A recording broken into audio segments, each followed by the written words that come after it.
Count no balls and 2 strikes now on the 2-hitter Reinheimer. Pitch, swinging a ground ball.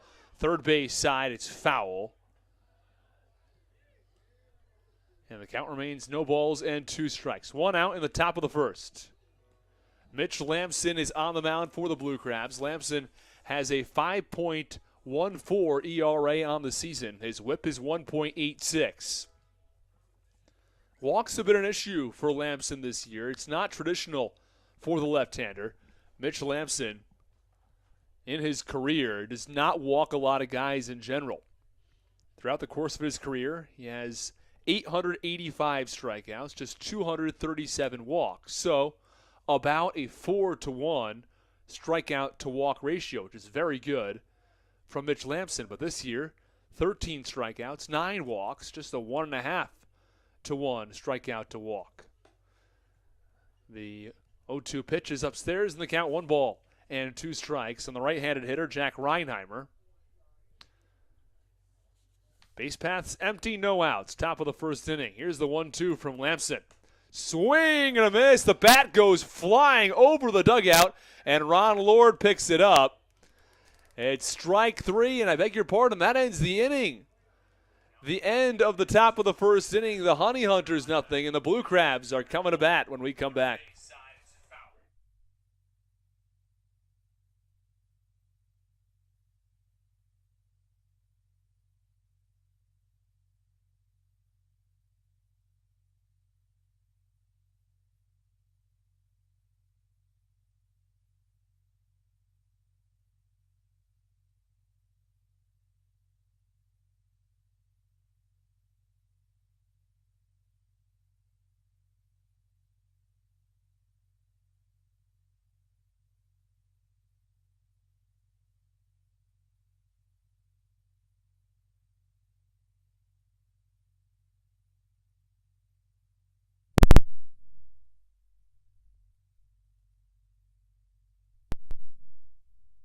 To 1, strikeout to walk. AAA.com to learn more or to find a AAA 0-2 pitch is location near you.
Bottom of the first inning from Regency Furniture Stadium. There's no score. We're going to run through the Blue Crabs lineup in one moment as the new pitcher on the mound for the Gastonia Honey Hunters. Your starting pitcher, I really should say, is John Anderson. He'll face off against Matt Hibbert, Ian Yetzko, and Jared Walker to lead things off. First pitch swinging from Hibbert is swung on in a one-hopper over to third. Ascanio fields and throws across the diamond for the first out. Well, a quick first out recorded by the pitcher, John Anderson, here in the bottom of the first inning. Well, again, the lineup for the Blue Crabs. Ian Yetzko bats second. Jared Walker is the 3-hitter. David Harris in the cleanup spot. Alex Crosby bats fifth. Zach Collier hits sixth. Braxton Lee bats seventh. The 8-hitter is doing the catching. That's Austin Rye. And the 9-hitter, Michael Baca, closes out the order. First pitch, a called strike on Ian Yetzko. It's dog day at the park. You might be able to hear some of the dogs in attendance. The 0-1 pitch is swung on and shot foul over toward the Blue Crabs dugout.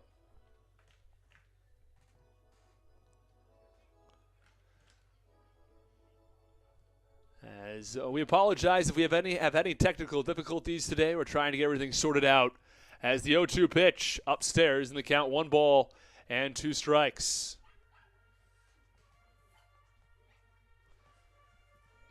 So Ian Yetzko, for the first time this year, bats anywhere outside of the 9 spot.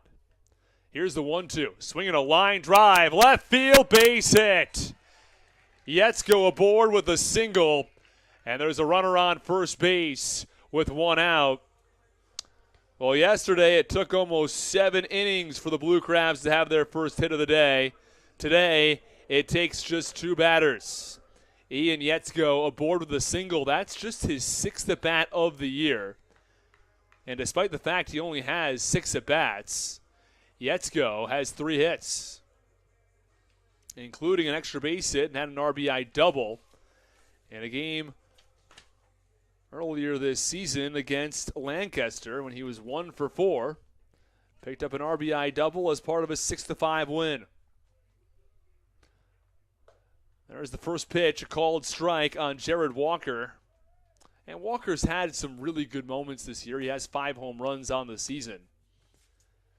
But this year, he's also gone through his fair share of slumps. Was 0 for 4 yesterday, had 3 strikeouts. 0-1. It's a called strike, and the count, no balls and 2 strikes on the left-handed hitter. On the last road trip, Walker was 2 for 11. And then again, he'll come up with a 5 for 6 game where he hits a home run and adds 4 RBIs like he did against Staten Island. Yetzko from first. 1 out. Bottom of the first inning. Here's the 0-2 pitch. That's upstairs in the count, 1-2. Jack Sundberg is not in the leadoff spot for only the 2nd time this year. It's his 2nd day off of the season. Sundberg had been very active in that leadoff spot, and he had really thrived with his ability to get on base. His on-base percentage, nearly 500. At one point was well over 600. This ball swung on, hit high in the air, right field. Jake Skoll drifts back onto the warning track in front of the wall where he makes the catch. Jared Walker gave that ball a ride, and in some shallower ballparks, that might get out of the yard. But here at Regency Furniture Stadium, that's just a lengthy fly out for Jared Walker, and there are 2 away in the bottom of the first inning.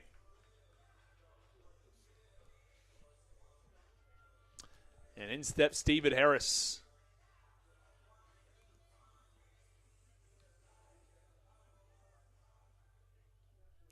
Harris taps home plate once, points his bat out towards center field, now waves it behind his head.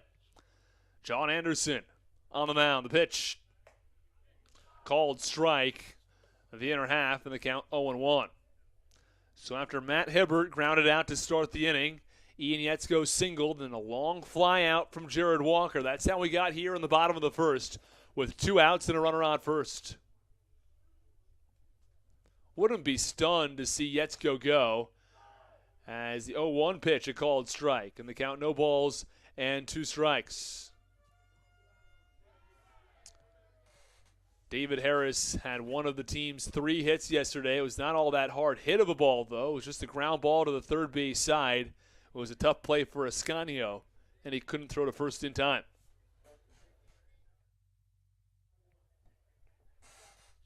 Count, no balls and 2 strikes. Bottom of the first inning. Here's the pitch. Swinging a ground ball. Right side, base hit. Yetzko holds up at second. Their runners on first and second with 2 outs here in the bottom of the first inning. And David Harris, someone who's got a ton of pop in his bat. We've seen a number of games this year when David Harris has had 3 or 4 hits, and they include extra base hits and home runs. And last year, he had a 3 home run game. And it shows when he connects with the ball just how well he can do. But that time, doesn't try to do too much with it, just sort of shoots it into right field for a hit. Lefty-lefty matchup. The lefty John Anderson against the lefty Alex Crosby. First pitch swung on and fouled back to the netting behind home plate, and the count 0-1. Yetzko from second, Harris from first. In the bottom of the first inning, no score between the Honey Hunters and the Blue Crabs.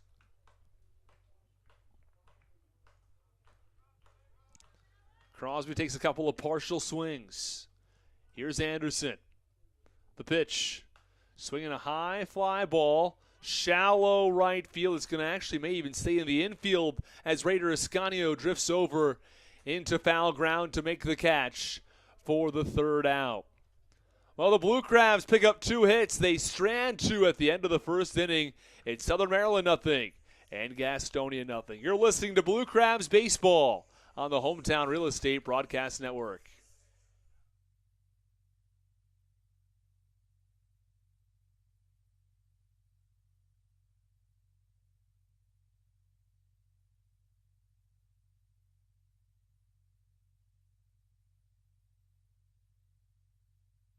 When you need a win on the road, don't get left stranded. Make AAA part of your roster and you'll always have someone on deck ready to get you home.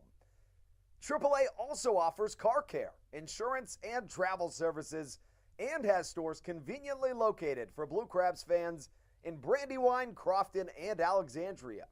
Don't forget to ask them about membership discounts for military and first responders. Please visit AAA.com to learn more or to find a AAA location near you.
Top of the second inning, first pitch issued by Mitchell Lamson is up and away for ball 1 on the count. 1 ball and no strikes.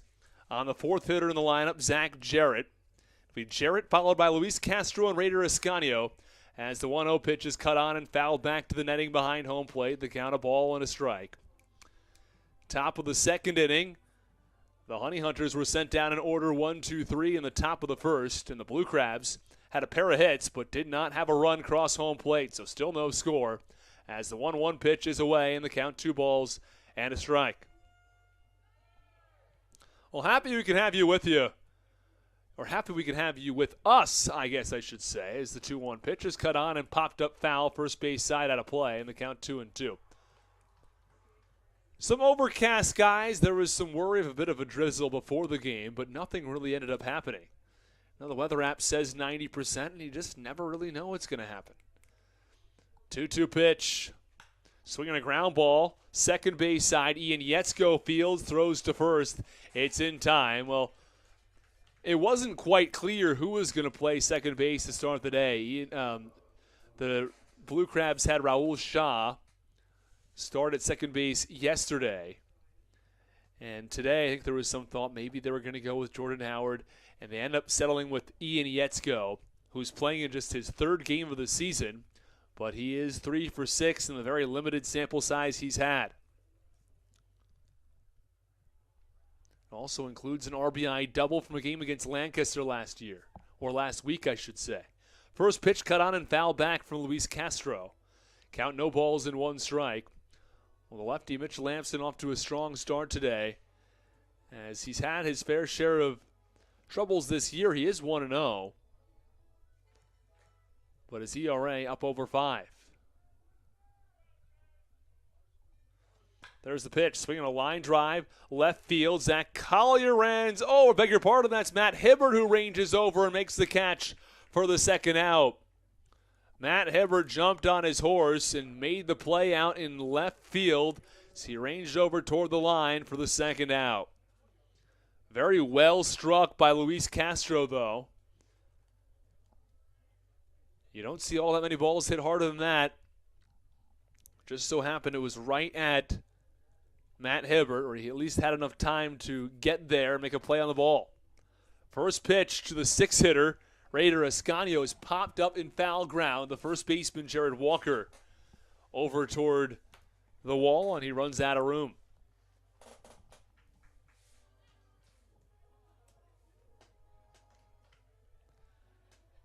Two outs. Count, no balls and one strike on Raider Ascanio.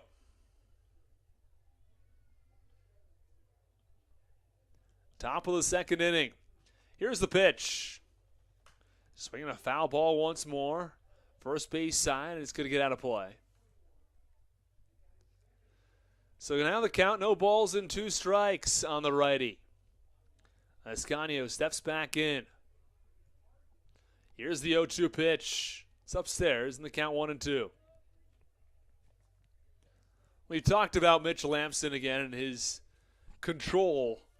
And throughout his career, he's had terrific control. 885 strikeouts, 237 walks. 1-2 pitch, cut on a line drive into center field for a base hit. It's the first hit of the day for the Gastonia Honey Hunters, as Ascanio aboard with a line drive single to center. As Zach Collier fields and tosses back in. There's a runner on first base with two outs. Here comes Jake Skoll, left-handed hitter, a lefty-lefty matchup. Mitch Lamson, the left-handed pitcher, against Jake Skoll, the left-handed hitter. Skoll waves the bat behind his helmet. Here's the first pitch. Swinging a ground ball, high chopper over towards second. Nicely fielded by Yetzko on the backhand. He tosses to first, and that ends the inning. Well, the Gastonia Honey Hunters have their first hit of the game, but they strand Raider Ascanio at first base. We're done with an inning and a half from Regency Furniture Stadium. There is no score. Bottom of the second coming your way next.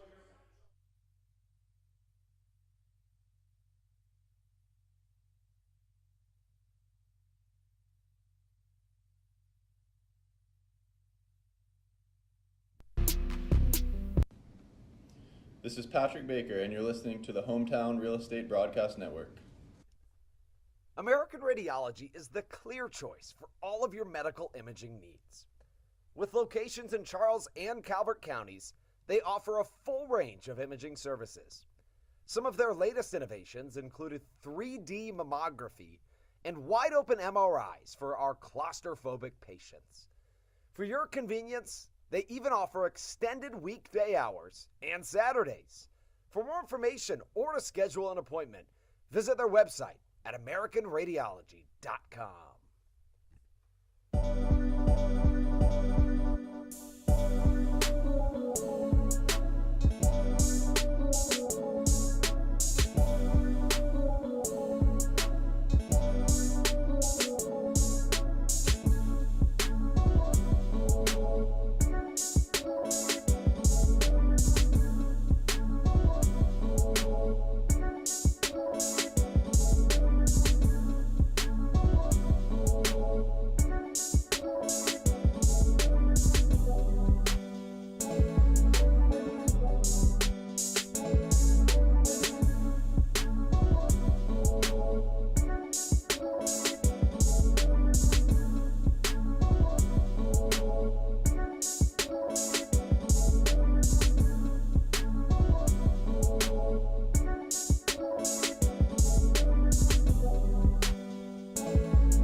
This is David Harris, and you're listening to the Hometown Real Estate Broadcast Network. Bottom of the second inning from Regency Furniture Stadium, and the Blue Crabs will send 6, 7, and 8 in their order to the plate. First pitch, well low and away to Zach Collier, and the count 1 ball and no strikes. Collier, Lee, and Rye, 6, 7, and 8 in the Blue Crabs order. Austin Rye in place of Ryan Haug, who got the majority of the starts to start the year. 1-0 pitch, that's low and away, and the count 2 balls and no strikes. I'd imagine we'll see Haug tomorrow. The Blue Crabs have a night game followed by a day game. Really a night game followed by a morning game tomorrow. It's an 11 a.m. start time. For the Baseball and Education Day, we'll have some education-themed trivia questions tomorrow. Today, we have some more dog-themed trivia questions. This is Wagon Wednesday. Dog in the park. Bark in the park. I guess it's bark in the park. Yeah, it sounds a little better. 1-0 pitch, that's low and away. Count 2-0, and now the 2-0. Oh, well, that was the 3-0. No, it's a walk. And Zach Collier finds himself on first base, and the runner on first base with nobody out, as John Anderson has run into some control issues. So the Blue Crabs have a runner on first base with nobody out.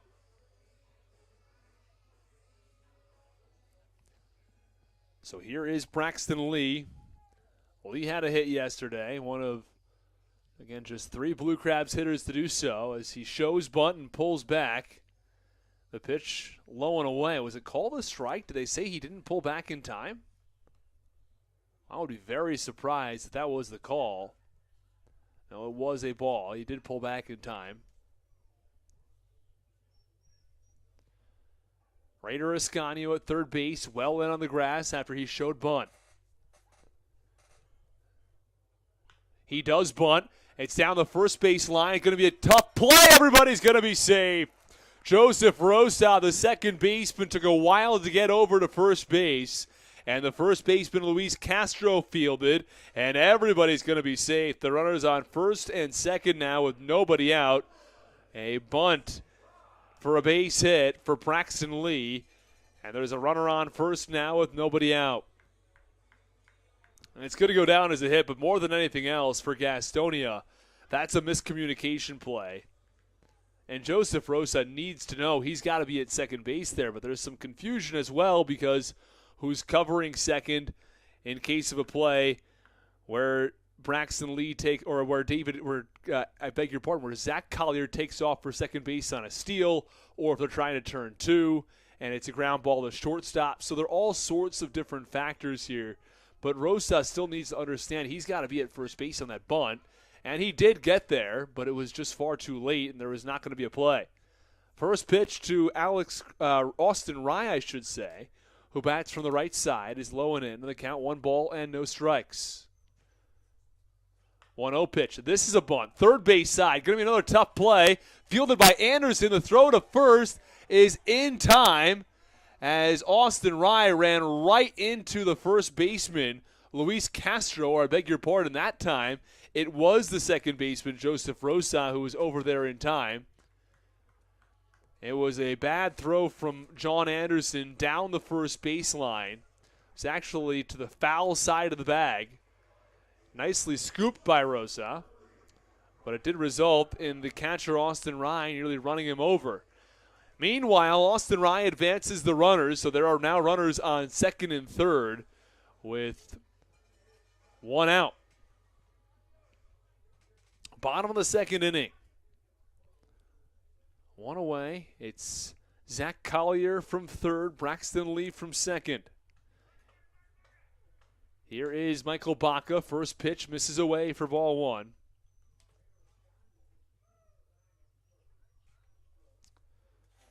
Well, the fielders at normal depth. This is a ground ball to the middle infield that will certainly score a run. Raider Ascanio in line with the bag at third. The first baseman, Luis Castro, a little behind the bag at first. As the 1-0 pitch, a called strike. And the count, a ball and a strike. Some clouds overhead, I should say. Had overcast skies throughout the day. It was supposed to rain today right around 4 p.m. And we were lucky the rain never came. There was a little bit of a slight drizzle for a couple of minutes, but not enough to do anything as the 1-1 pitch is low and away. Didn't have to bring the tarp out of the field, then bring it off. The 1-1 pitch is away. Count 2 balls and a strike now on the 9-hitter Michael Baca, who waves his bat couple of times, places it behind his helmet. Two runners in scoring position for Southern Maryland. Here's the 2-1 pitch. Swinging a high chopper, second base side. It's going to get the run in. Rosa tosses to first. It's in time to get Baca a fielder's choice, and Southern Maryland is on the board first in the bottom of the second inning. A big hit from Michael Baca, or a big fielder's choice really more than anything else, but it scores a run. But he picks up the first Blue Crabs RBI of the series. Southern Maryland was shut out yesterday 2-0. The Blue Crabs bats never got going. They mustered 3 hits the entire night, and the Blue Crabs here through an inning and 2/3 have 3 hits.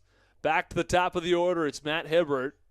Hibbert normally doesn't bat number 1 in this lineup. It's Jack Sundberg's spot traditionally as the first pitch is cut on and missed in the count 0-1. But Sundberg with the night off tonight. The third time this season that Sundberg has not gotten the start. Once during the Lexington series, once last series against the Wild Health Genomes, and now tonight the third time. The 0-1 pitch, swinging a line drive, shallow left. Zach Jarrett moves in, and he's able to make the catch for the final out. The Blue Crabs score 1 at the end of 2 innings of play. It's Southern Maryland 1, and the Blue Crabs have a 1-0 lead.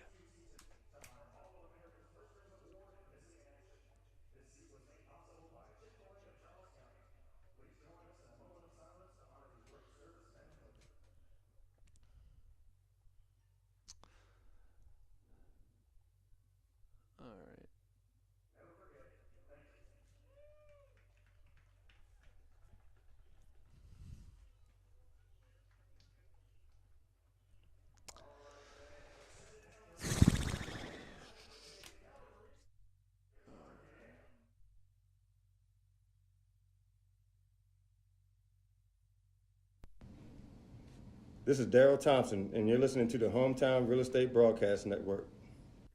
Chick-fil-A of Charles County has been a proud supporter of the Southern Maryland Blue Crabs since their inception in 2008.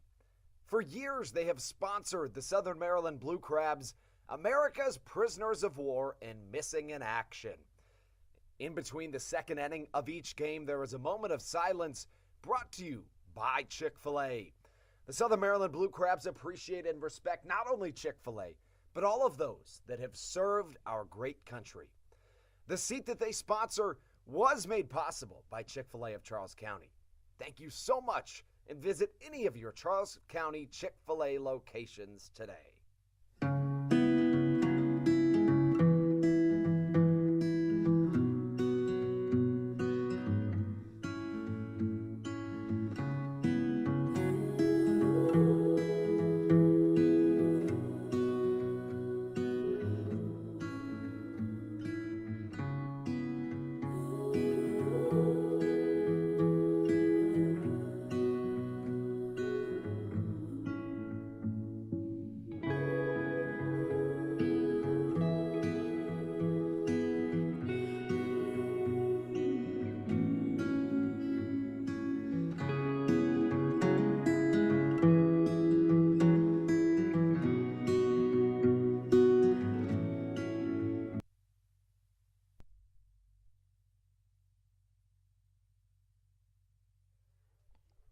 Top of the third inning from Regency Furniture Stadium. Base paths empty as the leadoff man in the third inning. Stuart Levy swings and misses at strike 1, and the count no balls and 1 strike. We apologize for the issues with the camera today. Trying to get that all fixed for everybody. 0-1 pitch. Big wave and a miss, and the count 0-2.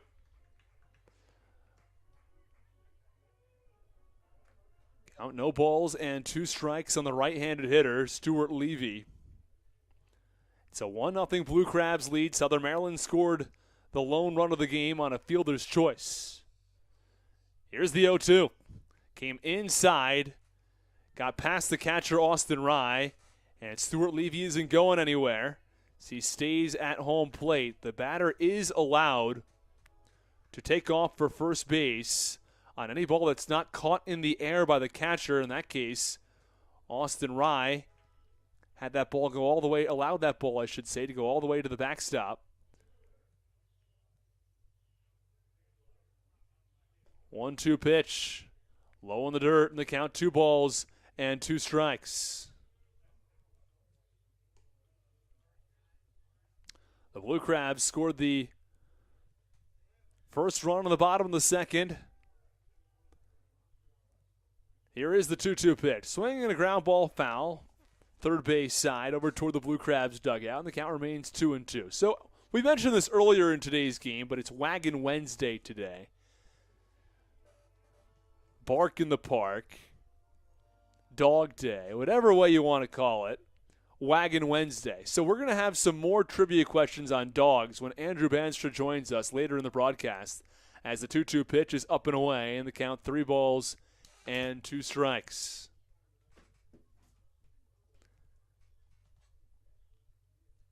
It's always fun to learn a little bit about dogs, especially dogs maybe you don't know all that much about. Here's the 3-2, swinging a foul ball. First base side out of play, and the count remains 3 balls and 2 strikes. Again, a very nice Wednesday night. Temperatures at 67 degrees for those at the ballpark. Here's the 3-2 pitch. Swinging a high fly ball, center field. Zach Collier drifts over, gives way for Braxton Lee, who shades into right center field and makes the catch at chest level for the first out. And there is one away now in the top of the third inning. The 9-hitter, Alex Holderbach, steps in.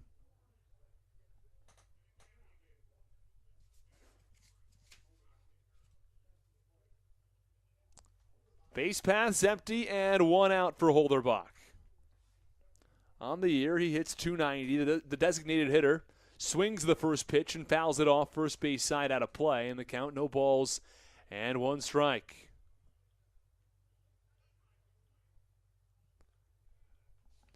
Now, he is the designated hitter. He also has a .902 OPS, but I would not be stunned to see him in the field later today, as the first pitch, or the second pitch, I should say, is a called strike on the outer half.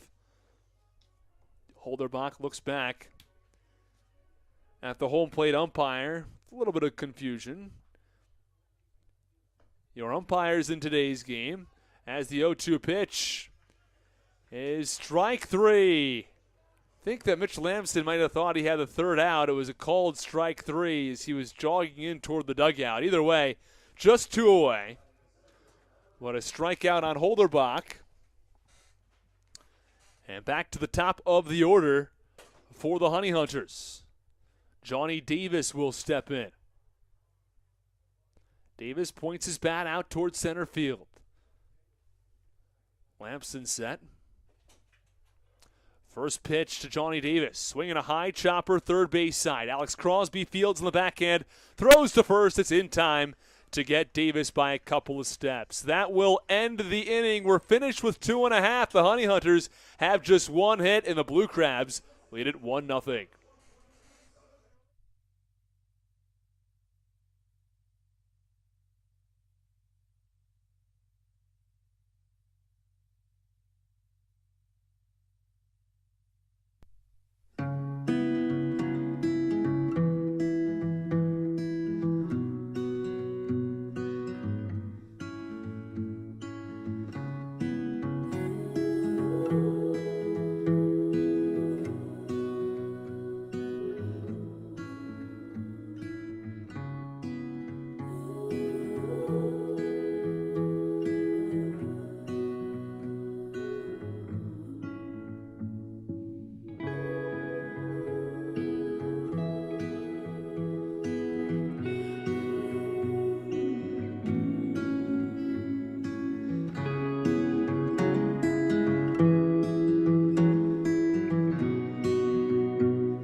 Bottom of the third inning as the Blue Crabs send Ian Yetzko to the plate. First pitch swinging.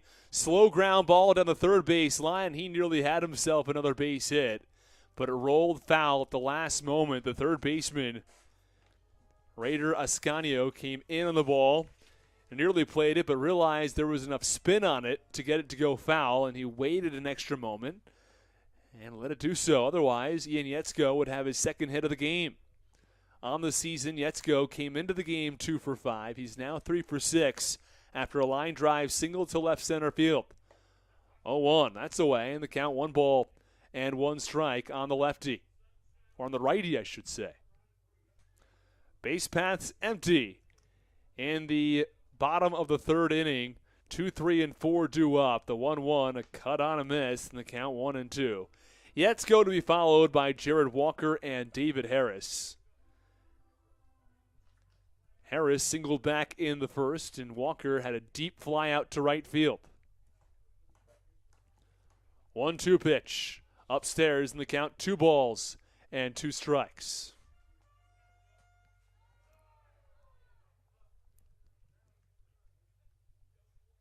Yetzko's first at bat of the season. He was 1 for 1. He got a hit in his first at bat. We'll get there in a moment. Here's the 2-2. Swinging a high fly ball. Shallow right field. Jake Skoll takes a few steps in and makes the catch for the first out. So there is 1 away in the third inning. Back to the point about Yetzko, though. His first at-bat was a base hit. That was back in the series against the Genomes, or against the Lexington Legends, I should say. It was the first series of the year. And since then, he only played in 1 other game. It was against the Lancaster Barnstormers on May 5th. After that at-bat, he's now 3 for 7 on the year. So played once versus Lexington, once at home versus Lancaster, and this is the third game. First pitch to Jared Walker, swinging a high fly ball, deep right field. Playable for Skoll, who takes a few steps back and makes the catch. So a first pitch out against Jared Walker, and there are 2 away. So a quick 2 up and 2 down from John Anderson.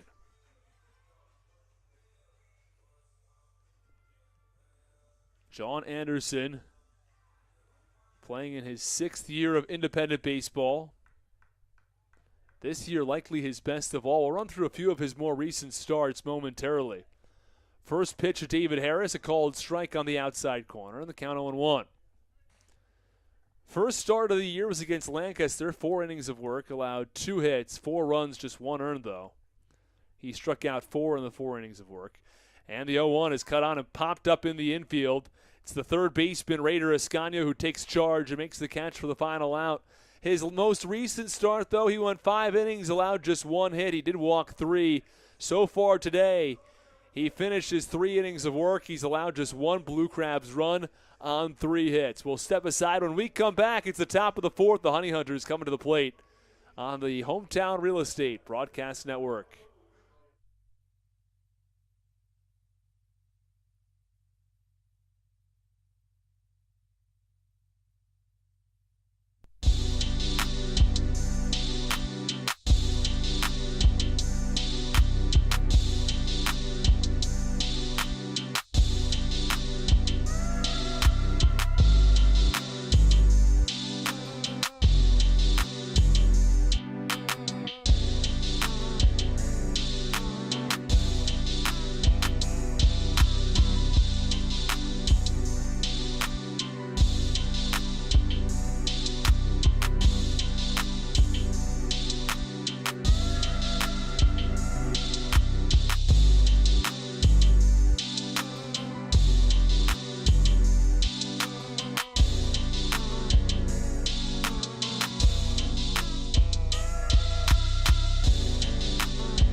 is Patrick Baker, and you're listening to the Hometown Real Estate Broadcast Network. Top of the fourth inning, the Honey Hunters come to the plate as they trail the Blue Crabs 1-0. Mitch Lamson back out for his fourth inning of work. In the first pitch, a called strike at the knees on Jack Reinheimer. Reinheimer is the two-hitter in the Honey Hunters order. Had a very productive day yesterday as the 1-0 pitch is away and the count 2 and no strikes. Put together some very difficult at-bats as the 1-1 pitch misses a little bit low and the count 2 and a strike.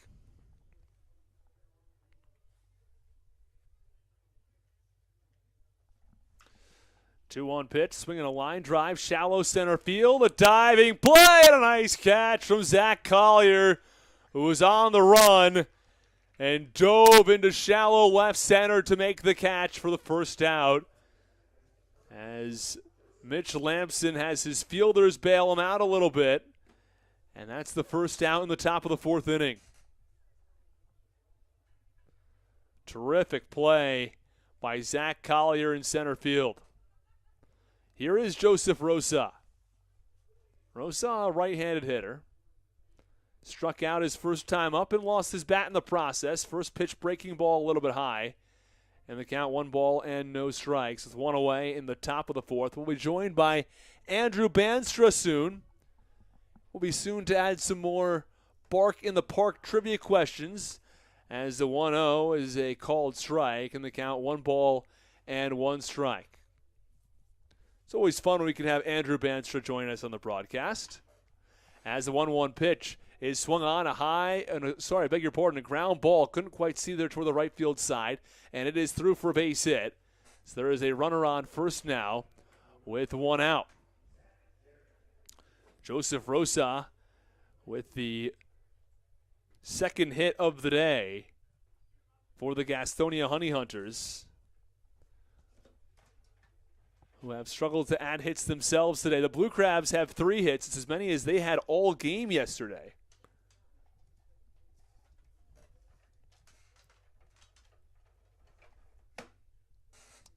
So runner on first base with 1 out.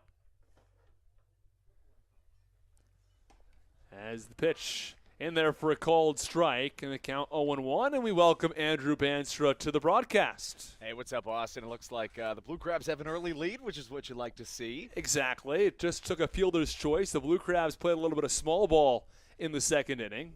We'll get to that in a moment. Here's the 0-1. Big swing and a miss, and the count, no balls and 2 strikes.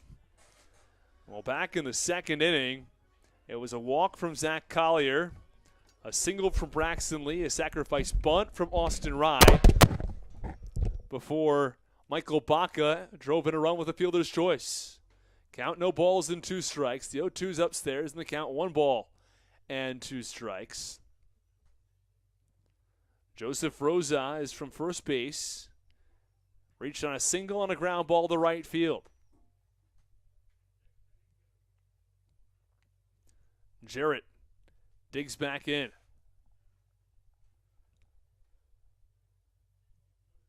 Mitch Lamson set.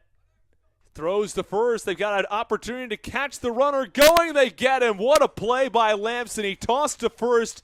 Jared Walker caught it. He threw to second. Michael Baca with the tag, and Joseph Rosa thrown out trying to steal second. Got a little bit too early of a jump, and there are 2 away in the top of the fourth inning. A great play by the Blue Crabs defense. That's a winning play right there, Austin. It's the little things that it's an opportunity. They can get into scoring position, but you catch them in a mistake, and you're getting out in a really big spot.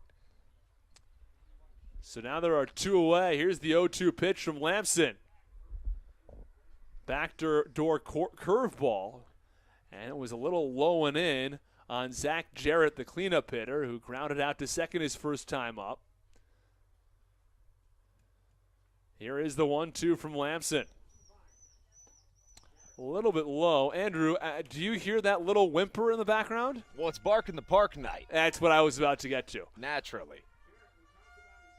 I'm a big fan of the whimper. I'm a big fan of the dogs that go out there and make some noise with the bark. The 2-2. Swinging a line drive on a nice diving play by Ian Yetzko. He's got a hit today on the offensive end and flashes some leather on the defensive side. We're done with 3.5 from Regency Furniture Stadium. The Blue Crabs still have a 1-0 lead as we go to the bottom of the fourth. Stick with us.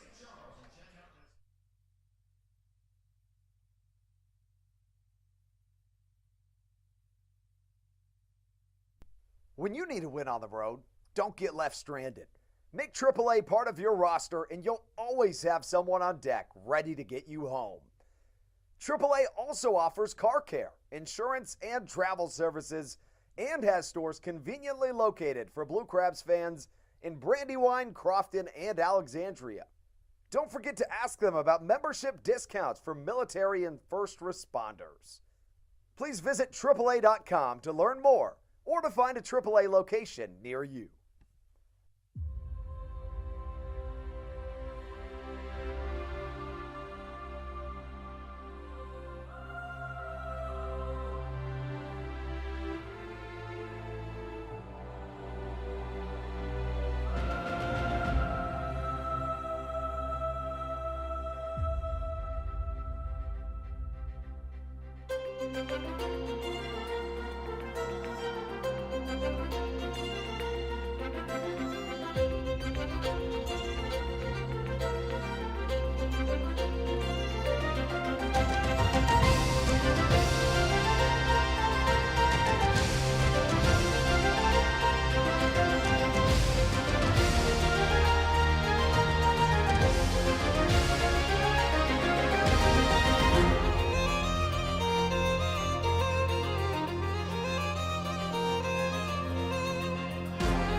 This is Matt Latos, and you're listening to the Hometown Real Estate Broadcast Network.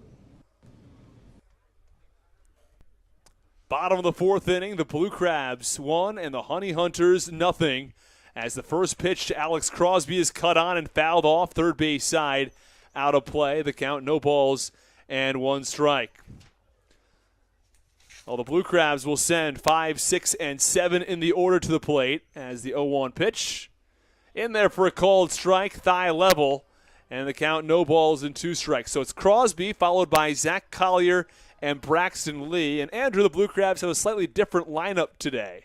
Yeah, very much so. Of course, Ruby Silva, a big hole in the lineup currently. It's a void that's looking to be filled. 0-2 pitch, swinging a slow ground ball over to second, charging in. Rosa tosses to first in time. It was a tough play for Joseph Rosa on the run, charging in, but he makes the play for the first down. Here's an interesting note for you. That crazy diving play that we saw, really both of them were great, but that one from Yetzko, the line out to second to end the last inning of action, that ball came off the bat at 106 miles an hour, easily the hardest hit ball tonight. Yeah, wow, very hard hit ball. It was headed up the middle. Next hardest hit ball, 10 miles an hour slower. Really? Significantly. First pitch, a called strike on Zach Collier, and the count 0-1. Andrew, you a big exit velo guy? I think it's important. I truly, truly find it important. That and launch angle are two of the more important things in terms of offensive analytics that we can look at today.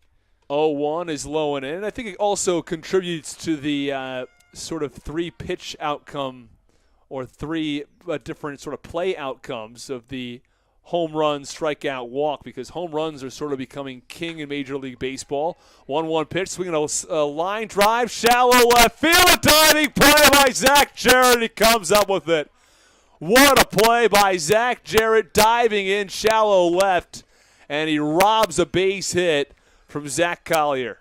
Well, we saw Zach Jarrett get robbed of a base hit by Ian Yetzko to end that last half inning. He's flashing the leather once more. Austin, when you get two teams that have incredible records like these two do, 14-2 for the Honey Hunters, 13-3 for the Crabs. You're going to see great plays like that, and they can end up being the difference maker in the game. And there are 2 away for Braxton Lee. And Andrew, you're exactly right. Every run's so important, especially with the strong pitchers in this matchup, as the first pitch is low and away to Braxton Lee for ball 1.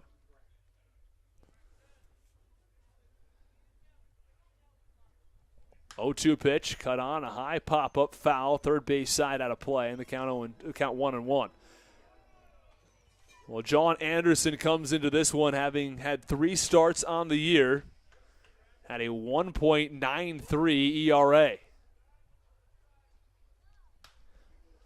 1-1, cut on and popped up foul over the third base dugout. And the Blue Crabs have a pretty good starter of their own on the mound, and Mitch Lamson. It's true, and this is a really interesting game, Austin, because we mentioned that the Blue Crabs are 13-3, but at the same time, you've lost 2 out of your last 3. This is a team that's really trying to prove their identity, and I think getting a win against a good team like the Honey Hunters would go a long ways. 1-2, cut on, a high pop-up. It's into shallow right field, but the second baseman, Joseph Rosa, ranges out and makes the catch for the final out of the inning. The Blue Crabs go down in order, 1, 2, 3. We're finished with 4 innings of play. Mitch Lamson back out for his 5th inning of work. He's allowed just 2 hits on the day. Stick with us on the Hometown Real Estate Broadcast Network.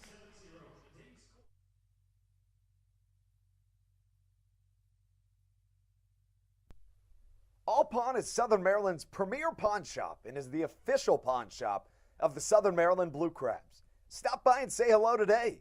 They've been a part of the Southern Maryland community for 18 years. If you need some cash to hold you over, or if you're just doing some spring cleaning and want to clear some stuff out, please bring it by All Pawn and let them make you an offer. If you have broken jewelry or some that you just don't want anymore, please bring it by and they'll pay you more than anyone in the Tri-County area. They're located on 301 in White Plains, just south of DeMar Road. Go Blue Crabs!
This is Patrick Baker, and you're listening to the Hometown Real Estate Broadcast Network. Top of the 5th inning from Regency Furniture Stadium. It's a 1-0 Blue Crabs lead. Austin Rooney joined by Andrew Banstra. First pitch from Mitch Lamson. And there for a called strike at the knees. In the count, no balls and 1 strike. Luis Castro had a very hard hit ball his first time up over to left field. But it was caught by Matt Hibbert, who's in left today. Zach Collier is in center with some defensive changes to go along with the changes in the lineup. Well, it's Bark in the Park day today. We've talked about this a couple of times. 0-1 pitch is cut on and missed in the count 0-2, or I should say Wagon Wednesday. Is that right? Bark in the Park, Wagon Wednesday, you name it. But, Austin, Mitch Lamson is such a gem for the Blue Crabs, and I say that because finding a crafty lefty is such a cliche term in the game of baseball.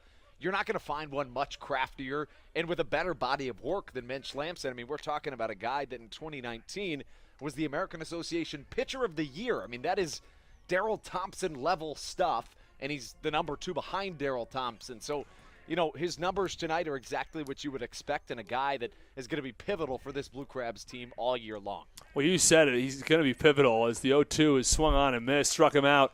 1 away now in the top of the 5th inning another strikeout. And I think that there were probably some question marks coming into this game for Lamson because he probably hadn't had the start he was looking for. His ERA was up over 5, but with that strikeout, Lamson's ERA has dipped under 4. He's gone 4 1/3 innings so far today. I think the big plus for Lamson, though, is the control. He has not walked a batter, allowed just 2 hits and 2 base runners through 4 1/3 innings. First pitch strike on Raider Escanio. Here's a good stat for you, Austin. The Blue Crabs, while they only have one more hit than the Honey Hunters, they're hitting the ball a lot harder than the Honey Hunters are. Honey Hunters have not registered a hit, which means 90 miles an hour or faster off the bat, have not registered a actual base hit that has been a hard hit baseball. The Blue Crabs have 18% of their at-bats have turned into hard hit baseballs, and that is going to get you some runs. Well, the count 0-2 now on Raider Escanio. It's an interesting point. I mean, there's obviously a lot of luck involved in baseball as well, as the 0-2 is low and the count 1-2. And I think that's part of, what makes baseball a lot of fun is that you're going to have some infield hits that you wouldn't expect are hits, but hey, you'll take them any way you get them. As the 1-2, called strike 3. You can tell Escanio not a big fan of that call, but he's called out on strikes on a pitch on the outside corner, and Mitch Lamson continues to deal, and also a real benefit for him with 4 2/3 innings of work so far. He's only pitched 57 pitches. Yeah, he's really been efficient so far, much like Daryl Thompson was on Sunday. It's a lot of fun to watch this guy on the mound work, especially against left-handers who he's got up right now. First pitch, breaking ball, front door, called strike on Jake Skoll. Skoll grounded to second his first time up back in the second inning. Here is the 0-1. A little low below the knees, and the count, a ball and a strike with 2 away. Now, Jake Skoll and Josh Saleh were 2 of the better players in the Atlantic League last year. They were teammates on this Honey Hunters team in a dangerous duo. Skoll still here and putting up numbers. Swinging a ground ball, first base side, nicely fielded by Walker. He tosses to the covering Lamson for the final out. Once again, a 1-2-3 inning from Mitch Lamson. As the Blue Crabs are coming to bat, we're halfway done here at the Reagan Waldorf. It's 1-0 Southern Maryland on the Hometown Real Estate Broadcast Network.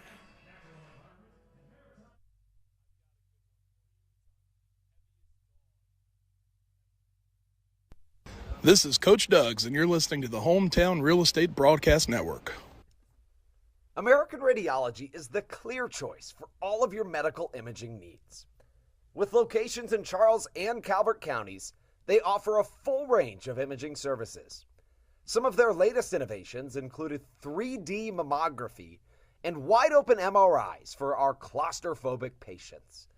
For your convenience, they even offer extended weekday hours and Saturdays. For more information or to schedule an appointment, visit their website at AmericanRadiology.com.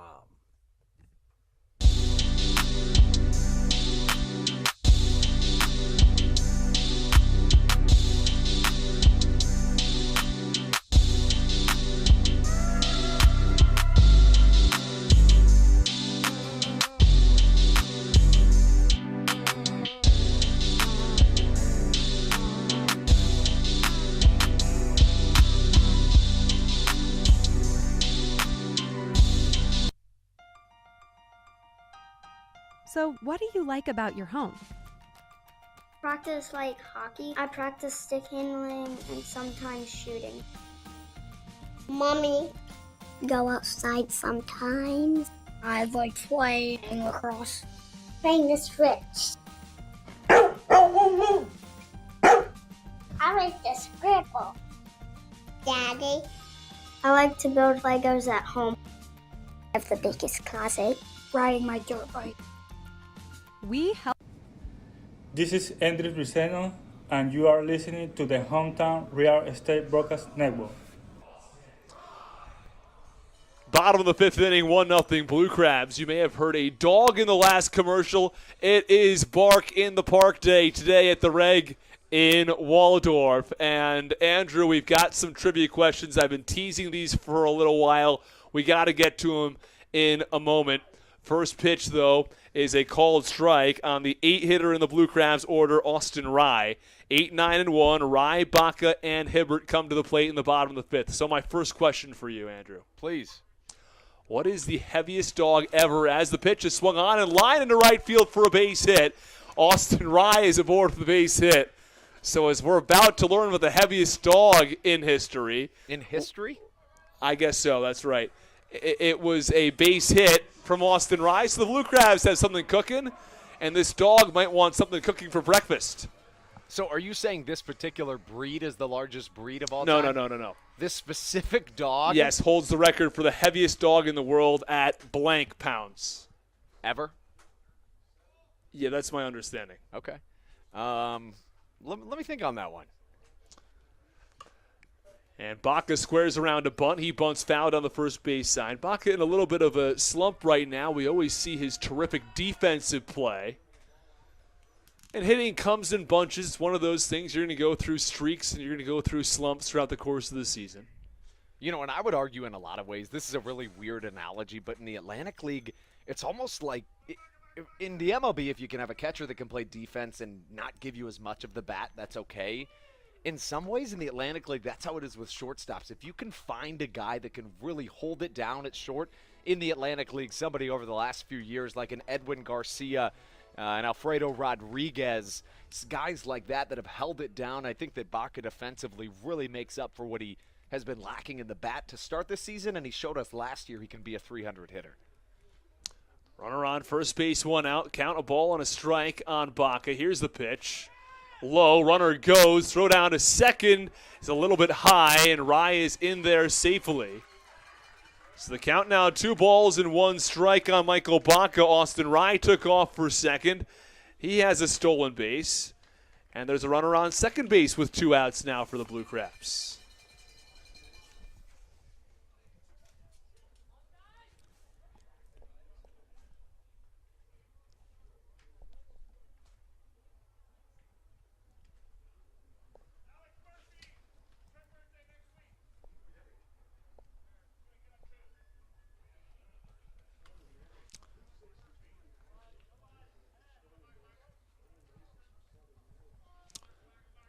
No outs in the bottom of the 5th inning. Blue Crabs score the first run of the game back in the second, so we're going to have to get back to that point about the dog. Let's go with a St. Bernard. Well, the dog type is an English Mastiff, but we're looking for how heavy the dog was. Let's go 213. 2-1. Goes around. It's a strike. 213 pounds. 213 pounds. That's a little light, actually. Is it? Let's go with 260. 343 pounds from an Old English Mastiff. That's a big dog. This is as of March of this year. And just out of curiosity, can you cite your source? Heifer.com. Heifer.com? Heifer. Heifer. Oh, that's I'm not familiar with the website. Everybody knows Heifer.com. When it comes to dog stats, Heifer is the industry leader. Everybody knows that. 2-2 pitch was up and away. Austin and I had a lot of fun last week. There was one of the trivia questions that turned out to not be 100% accurate, so that's where this banter is coming from. It was me that got it wrong. You know, I was sort of wondering about the source myself. 3-2. Swinging a ground ball third base side. Nicely fielded by Escanio. He'll throw across the diamond and hold Riot second, I should say. And there is the first out of the bottom of the 5th inning. So a runner on second base with 1 out in the bottom of the 5th. Well, Rye stole second after having a leadoff single. For Austin Rye, it's the second stolen base of the season. And here comes the top of the order. Matt Hibbert comes to the plate. You know, it's interesting because this Blue Crabs team, they don't have fantastic speed from top to bottom, but they're really effective in hitting runs, and they're able to steal bases when need be, which is honestly a quality of an elite team when need be. First pitch swinging from Hibbert. It's fouled back. Now, you make the point about the team is not all that fast, but they do steal really quite a few bases. Absolutely.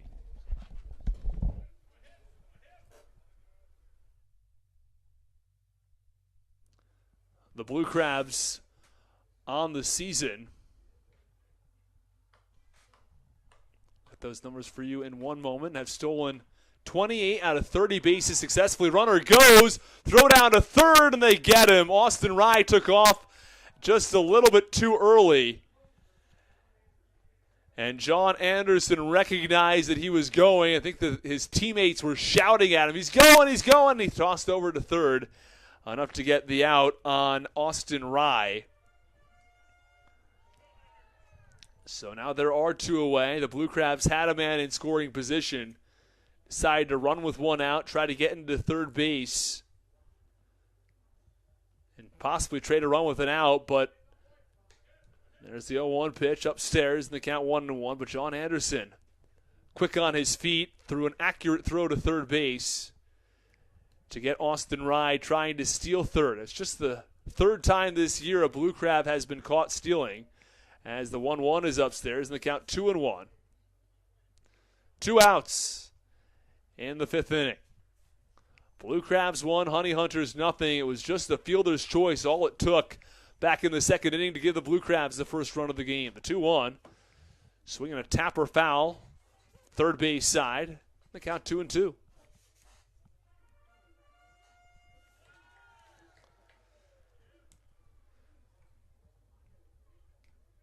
And Matt Hibbert steps in. Southern Maryland, the home of the Blue Crabs here in Waldorf, as the 2-2 is low and the count 3-2. Charles County, for those of you who are not all that familiar with Waldorf, about an hour south of Baltimore, 45 minutes south of Washington, D.C. The count 3 balls and 2 strikes. Just heard a high-pitched bark in the background. It's dog day from the Reagan Waldorf. We're going to have more dog-related trivia questions coming up as the 3-2 pitch is low. That's ball 4. And there's a runner on first base now with 2 outs. And it now hurts that much more that Austin Rye was caught stealing, because the Blue Crabs would have runners on first and second with 1 out. And here comes Ian Yetzko, who's had a terrific start to the season. He's only had 7 at-bats. He's coming in a number of pinch running situations. So it's Hibbert from first. Yetzko at the plate. First pitch. Big wave and a miss. The count 0-1. And Yetzko struggled a little bit last year. He played in the American Association. He hit just .210. Had a .285 on base percentage. But so far this year, a pickoff move to first base, but diving back in safely, Matt Hibbert. He played in the American Association, hit just .210, but so far on the year this year, Ian Yetzko has a terrific batting average at .428. As the 0-1 pitch cut on and fouled away, and the count 0-2. Yetzko has just 7 at-bats on the season, 2 of them coming in today's game. Had a single back in the first. He flied out to left in the third. Matt Hibbert on first. Here's the 0-2 pitch. Strike 3 called. Struck him out. Backdoor curveball. And Ian Yetzko goes down looking to end the 5th inning. Well, the Blue Crabs threatened, had 2 base runners in the inning, had a base hit and a walk, but they strand just 1 after Austin Rye was caught trying to steal third base. We're done with 5 innings of play. It's the Blue Crabs 1, the Honey Hunters nothing. Stick with us on the Hometown Real Estate Broadcast Network.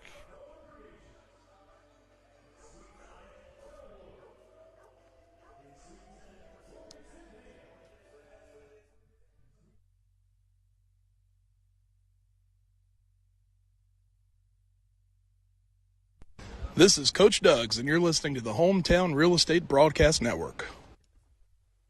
All Pawn is Southern Maryland's premier pawn shop and is the official pawn shop of the Southern Maryland Blue Crabs. Stop by and say hello today. They've been a part of the Southern Maryland community for 18 years. If you need some cash to hold you over, or if you're just doing some spring cleaning and want to clear some stuff out, please bring it by Alpine and let them make you an offer. If you have broken jewelry or some that you just don't want anymore, please bring it by and they'll pay you more than anyone in the Tri-County area. They're located on 301 in White Plains, just south of DeMar Road. Go Blue Crabs!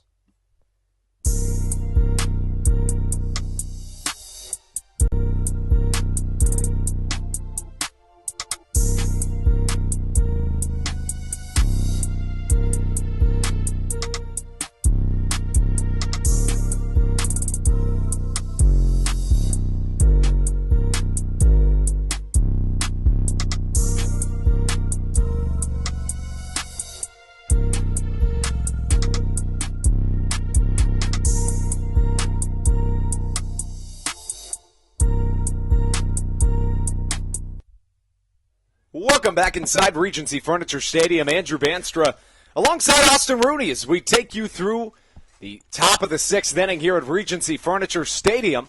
Mitch Lampson out for his sixth inning of work. First pitch he offers in there to Stuart Levy for strike number one. Now, Andrew, if you remember last time around, we talked about the Rhodesian Ridgebacks. You remember those dogs? I do. Unfortunately, I do. Native of Zimbabwe. I didn't think you thought I was going to know that. I didn't know that. If anybody does not remember, one of my trivia questions for Austin is, you know what? It's not important. Mitch Lampson back to the dish and offers that pitch to Stuart Levy, who fouls it over our heads here in the Baynet press box. A ball and 2 strikes the count. Lampson, the southpaw, working into his sixth inning. Austin mentioned earlier, keeping a pretty respectable pitch count right around that 60 mark. Foul ball to the right side. It gets out of play and will stay at a ball and 2 strikes. Yeah, right over towards the kids' park. And the kids' park is always a fun place to go. You got to bring your kids out to the ballpark. It's true. Austin, tell them about some of the new amusement parks we have down there. I'm just seeing this now. There's a merry-go-round out there. You got some slides, all sorts of fun things to do.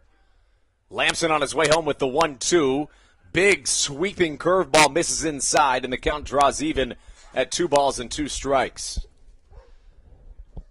Yeah, so, of course, as I was mentioning earlier, got the merry-go-round. It's got a lot of fun activities here in Waldorf, Maryland. Lampson out of the windup. Just staying alive is Stuart Levy.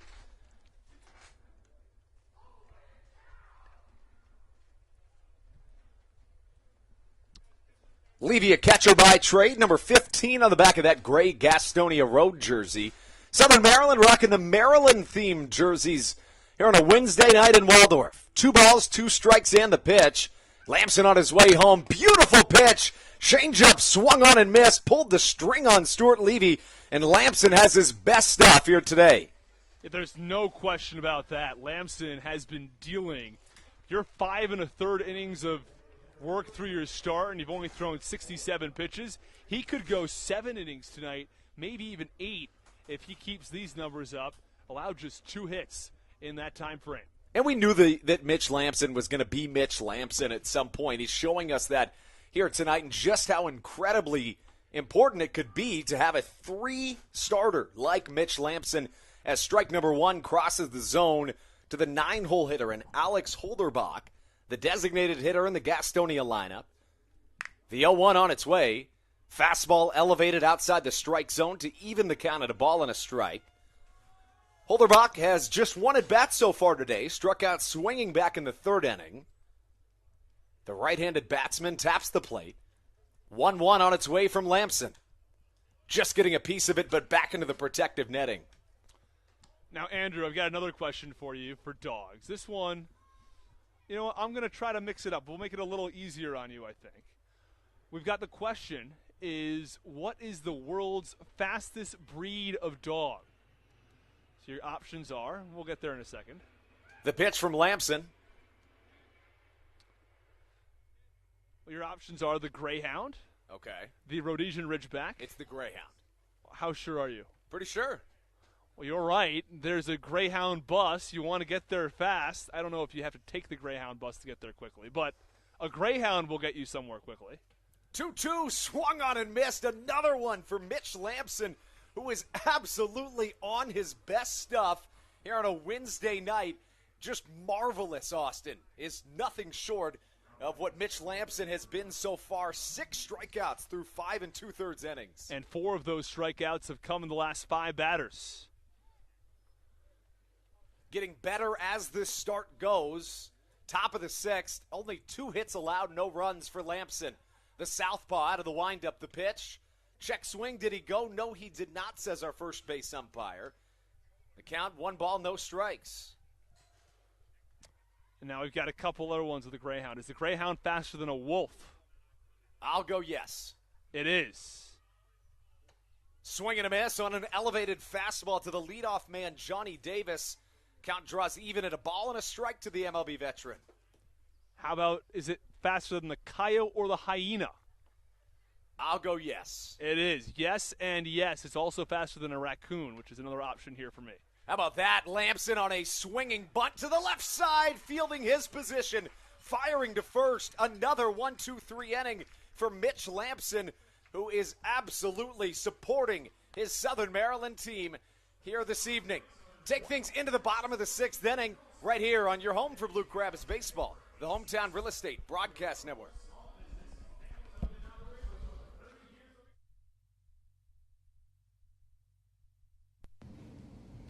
This is Daryl Thompson, and you're listening to the Hometown Real Estate Broadcast Network.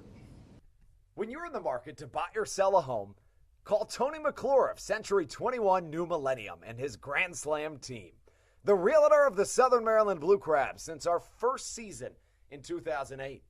Tony and his team of preferred partners includes Tim Murphy of CNF Mortgage and Steve Scott of the Scott Law Group.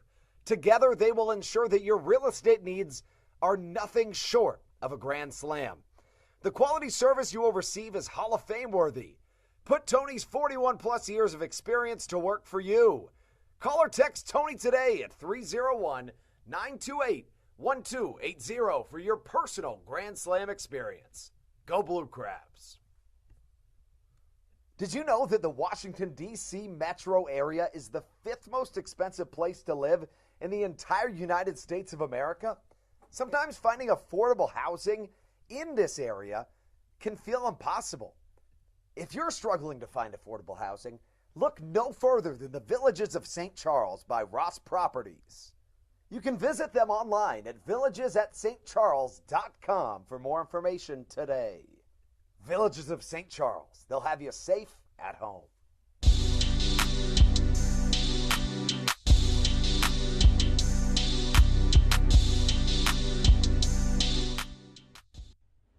This is Joe DeLuca, and you're listening to the Hometown Real Estate Broadcast Network. Joe DeLuca welcomes us into this bottom of the 6th inning. Of course, DeLuca, a 2021 Blue Crab, now in affiliated baseball in the Reds organization, taking things into the bottom half of the 6th inning. You know, for John Anderson, Austin, you've allowed 4 hits through 5 innings, 1 run. Really a tremendous start, but much like Denson Hole last night, sometimes in a pitcher's duel, the other side just pulls out. That's what's happening right now to Anderson. Oh, exactly right. I mean, this has been a terrific outing for John Anderson. Maybe not quite as good as Deck McGuire's start last night when he went 8 innings and allowed no runs, but still a very good start tonight. Jared Walker, the man up to the dish, the left-handed power-hitting first baseman, hit a ball earlier in this game as a fly out to the right fielder that went 346 feet. Not all that many places in this ballpark, Austin, that can hold a pitch. A hit of that length.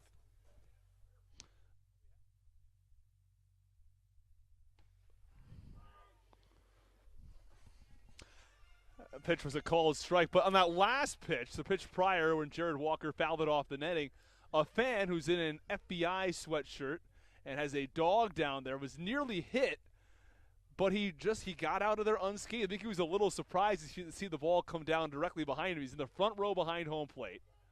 0-2 to Walker, check down at first, make that third. No, he did not go around. And he was then having trouble finding the ball because it sort of took a weird ricochet, and a nice fan brought it right back over to him. So he and his dog now have a baseball to go home with, as well as a fun time in the front row seats. The question is, does he give the ball to the dog? Now, dogs, depending on what kind of dog it is, love to chew on baseballs. It's true. The 1-2 to Jared Walker bounces in front of the plate. Running back for it is Stuart Levy, the catcher, just in case Jared Walker tries to take advantage of one of the MLB Partner League rules we have in place here in 2022, which states that if the ball gets past the catcher, you're able to just run for first base, and it counts as a hit. They're unscathed. I think he was a little surprised.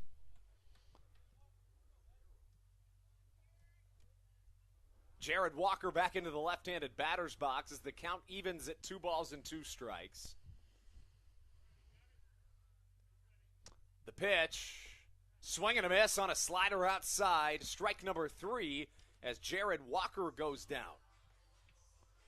Yeah, it's a really nice breaking ball that time from Anderson, low and out of the zone, and gets him to chase for the first out.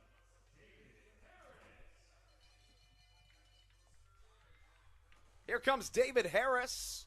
The designated hitter for the Blue Crabs is 1 for 2 today. Singled back in the first inning and was stranded. Ended the third inning with a pop out to the third baseman in Escanio. Number 14 steps back into that right-handed batter's box. And, you know, Austin, we know David Harris at some point is going to all of a sudden go on a tear, but it's interesting when you look at it, considering this is a guy that hit 3 home runs in the month of April, hasn't gotten one out of the park here in the month of May. Yeah, he's someone who's going to get hits in bunches. There's no question. High fly to the right side, likely out of play. Running out of room is the right fielder, Jake Skoll. And the count draws even at a ball and a strike here with 1 away. Well, that one goes into the kids' park. You can only get that if you're in the kids' park. So, fans, bring your kids and go to the kids' park. It's a must. A lot of people are saying it's a must. It's not only a must, it's an absolute must. And I agree. Here comes the pitch, the 1-1 to David Harris. Big hack at that one, but right past the outstretched bat. A ball and 2 strikes the count. And the thing you know about David Harris, Austin, is that when he gets a hold of one, it's going to go a long ways. We saw at least a dozen times last year him hit a ball over the clubhouse. He was dominant at home in 2021. The pitch just a touch downstairs. 2-2 goes the count. Yeah, he's somebody who, you're right, he can really put a charge into the baseball. He swings with a lot of bat speed. Love to see the launch angle and the exit velocity on some of those. I know you would. I'm not sure I would, but you would love to see those numbers. Yeah, you're not as big of a fan of the exit velocity as Harris swings again, fouls to the right side. Anderson working that outside edge, Austin. Harris is going that way with the pitches, but not really trying to put him in fair territory. Harris really, really good at staying alive and fighting off pitches that he doesn't necessarily love. And he was able to not do so much with a base hit back in the first inning, just shot it the other way through the gap between first and second. Harris takes a pitch outside, and now we're full. 3 balls and 2 strikes. Base hit, ball 4 is the mindset if you're the designated hitter in David Harris. Facing the southpaw, John Anderson, working out of the stretch here in the bottom of the 6th inning. Southern Maryland on top, 1-0. We have seen all of 3 runs so far in this series. It's really a bash of the best. The 13-3 Blue Crabs facing off against the 14-2 Gastonia Honey Hunters. Ball number 4 in the dirt as David Harris gets a free pass down to first, bringing up Alex Crosby with just 1 away. Yeah, Harris draws the walk, and he was down in the count 1-2, and comes all the way back to draw a walk, and testament to him fouling off a number of pitches and earning the walk.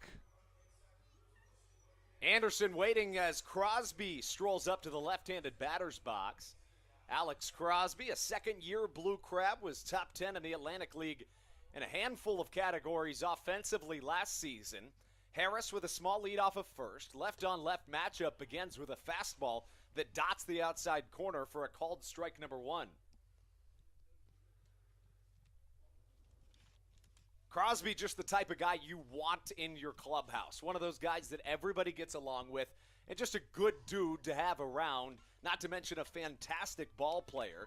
As the count goes to no balls and 2 strikes, to number 15, Alex Crosby. And he had a great year last year, and he seems to have picked up right where he left off coming into this game, hitting .316. Crosby stepping back into his left-handed batter's box. Down in the count, no balls and 2 strikes. Runner at first is David Harris. Anderson looking right over at him. A long pause, and the pitch. Crosby just fighting to stay alive, and does. We stay at no balls and 2 strikes. Yeah, last year he hit .318, and this year coming in hitting .316. So again, numbers nearly identical, and a good left-handed power bat who plays at third base, and he plays a good third base as well. Yeah, he sure does. Crosby, really just a really well-rounded player, can play all corner infields, even a little second base. The 0-2 once more. Crosby chops it up the middle. This could be 2. The second baseman trying to get the tag down, unable to. The throw gets over the head of the man at first in Luis Castro. And just like that, what could have been a double play ball turns into, I believe they may have gotten Harris at second. Is that correct, Austin? Now, I wasn't sure. I guess they did. It was a close play. I never saw a call from the third base umpire who's over at second base right now. That's Bill the Skill Worthington. Nonetheless, now 2 down with the runner at first. Harris was, in fact, out at second base despite the effort. Yeah, he made a nice slide, and I didn't even know that the second baseman actually touched the base, Joseph Rosa. I thought he tried to go for a tag. That's what I was thinking. Maybe he did get the tag down, even though it didn't really look like it. I'm watching the replay right now. He did. That is what it was. It was the tag that he slapped down. First pitch to Zach Collier, misses just a touchdown low as Collier sees a 1-0 count. Zach 0 for 1 tonight, walked back in the second inning. A 1-0 Blue Crabs lead here in the bottom of the 6th. The pitch from Anderson. Collier, a bleeder to the left side, takes an obscure bounce, so much so that the shortstop, Jack Reinheimer, has absolutely no clue where to go with that ball. Austin, I think that's fair. I don't know that I've seen that many bounces quite like that, and Reinheimer just didn't know what to do. Yeah, I think that ball looked like it was going to shoot toward the gap between shortstop and third, and then took an awkward bounce, I should say, and bounced right back to the position that Reinheimer was in originally. And he was sort of caught flat-footed because he was moving over in the direction the ball he thought was going to go, and then was sort of forced to change his momentum. And then he was like, where do I go with the ball? Because Alex Crosby was nearly at second base, and Collier ran well, and there was not going to be a play for him to make. So now runners at first and second. The man at the dish, Braxton Lee, as the MLB veteran, comes up with a runner in scoring position, 2 away. First pitch high and tight, backing out of the way of danger is number 13. Does so successfully in a 1-0 count. And we've seen Braxton Lee's numbers gradually rise, and I think with good reason after he started the season 0 for 17, but he really is hitting the ball much, much better, batting average up near 260 now. And he had a defensive game last Saturday that not a whole lot of games can really compare to. Slider catches the outside corner, a ball and a strike. Austin, in Saturday's game, he threw out 4 runners in one game, 2 of them at home plate. Wow. Both of them would have scored. The other 2, he doubled up at first with people taking too big of not tagging up quite in time. Throwing out 4 runners in a game is really quite remarkable. 3 of them were double plays, Austin.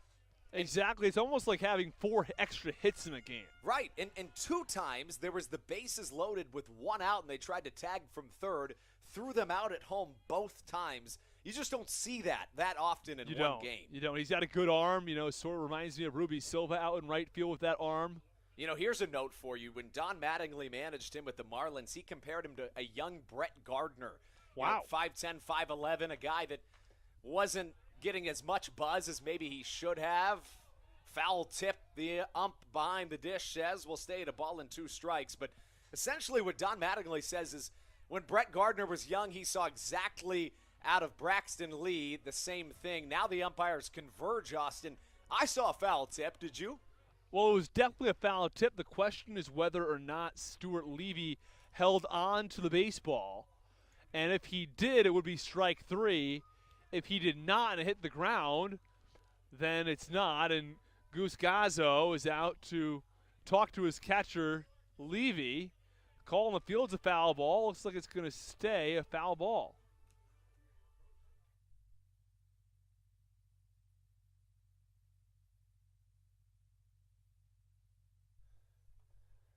Well, still runners on first and second for the Blue Crabs.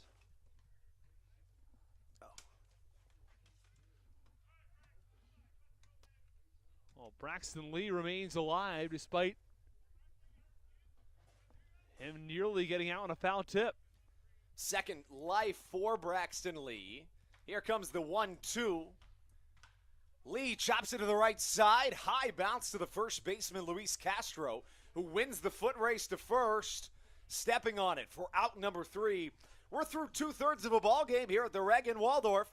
When we come back, top of the 7th action, right here on your home for Blue Crabs baseball, the Hometown Real Estate Broadcast Network.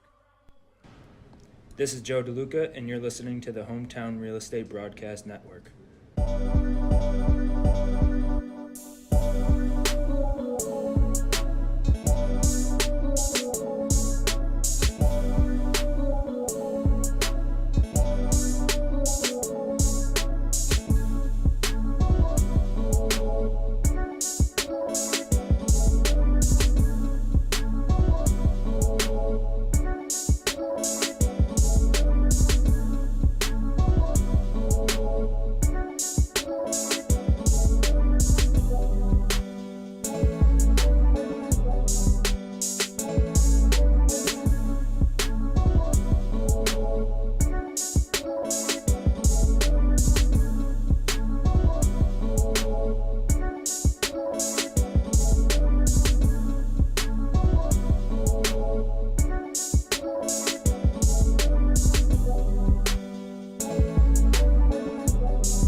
This one's moved quick here in Waldorf. Mitch Lamson, one of the biggest reasons that's happened to this point in the game, Austin.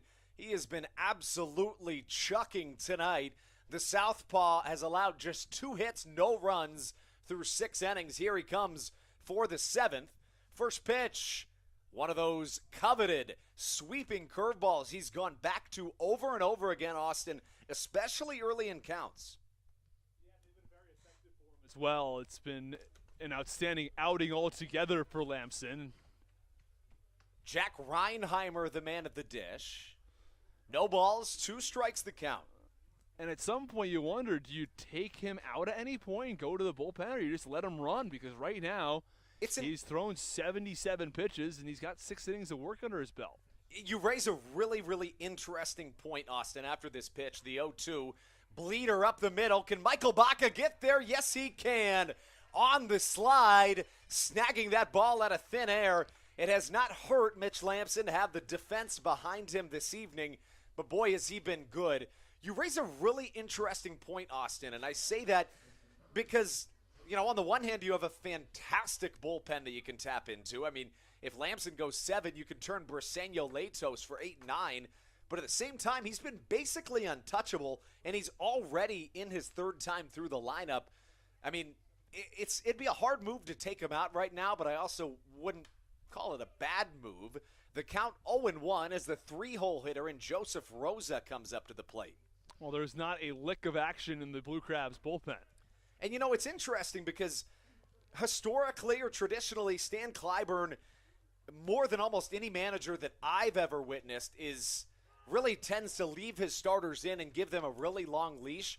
Austin, we haven't seen nearly as much of that this year. Tonight we're seeing it with Lamson, though. I think part of the reason is these pitchers are just sort of getting up and ready I agree. to their full season abilities. And it doesn't hurt when you have such a good bullpen that, no matter who's on the mound, you can turn to them.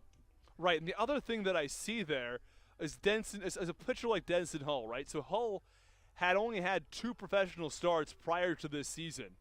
Was in low A ball, high A, and double A as a reliever exclusively. And now he's all of a sudden comes in, he's got to start, so he starts at like 4 or 5 innings and works up from there.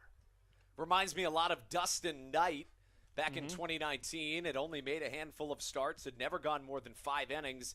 Next thing you know, he throws a complete game 17 strikeout win, an Atlantic League record that stands to this day, and I don't see it being broken anytime soon. How about it? Mitch Lamson, yet another strikeout. This guy brought his best stuff this evening, Austin. And if I'm Stan Clyburn, I have no intention of taking him out anytime soon. Yeah. Strikeout number 7 for Mitch Lamson.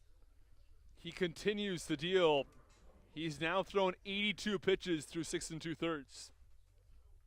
Lamson in that Maryland-themed jersey after getting the strikeout faces the cleanup man and Zach Jarrett. Jarrett comes to the dish 0 for 2 to this point in the game. Line shot to the right side. Back goes Braxton Lee on the run.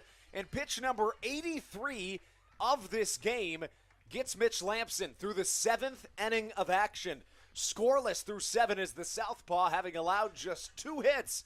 Let's send it into the bottom of the 7th. Stretch those legs, grab something to drink, maybe something to eat. We'll see you on the other end of the 7th inning stretch right here on the Hometown Real Estate Broadcast Network.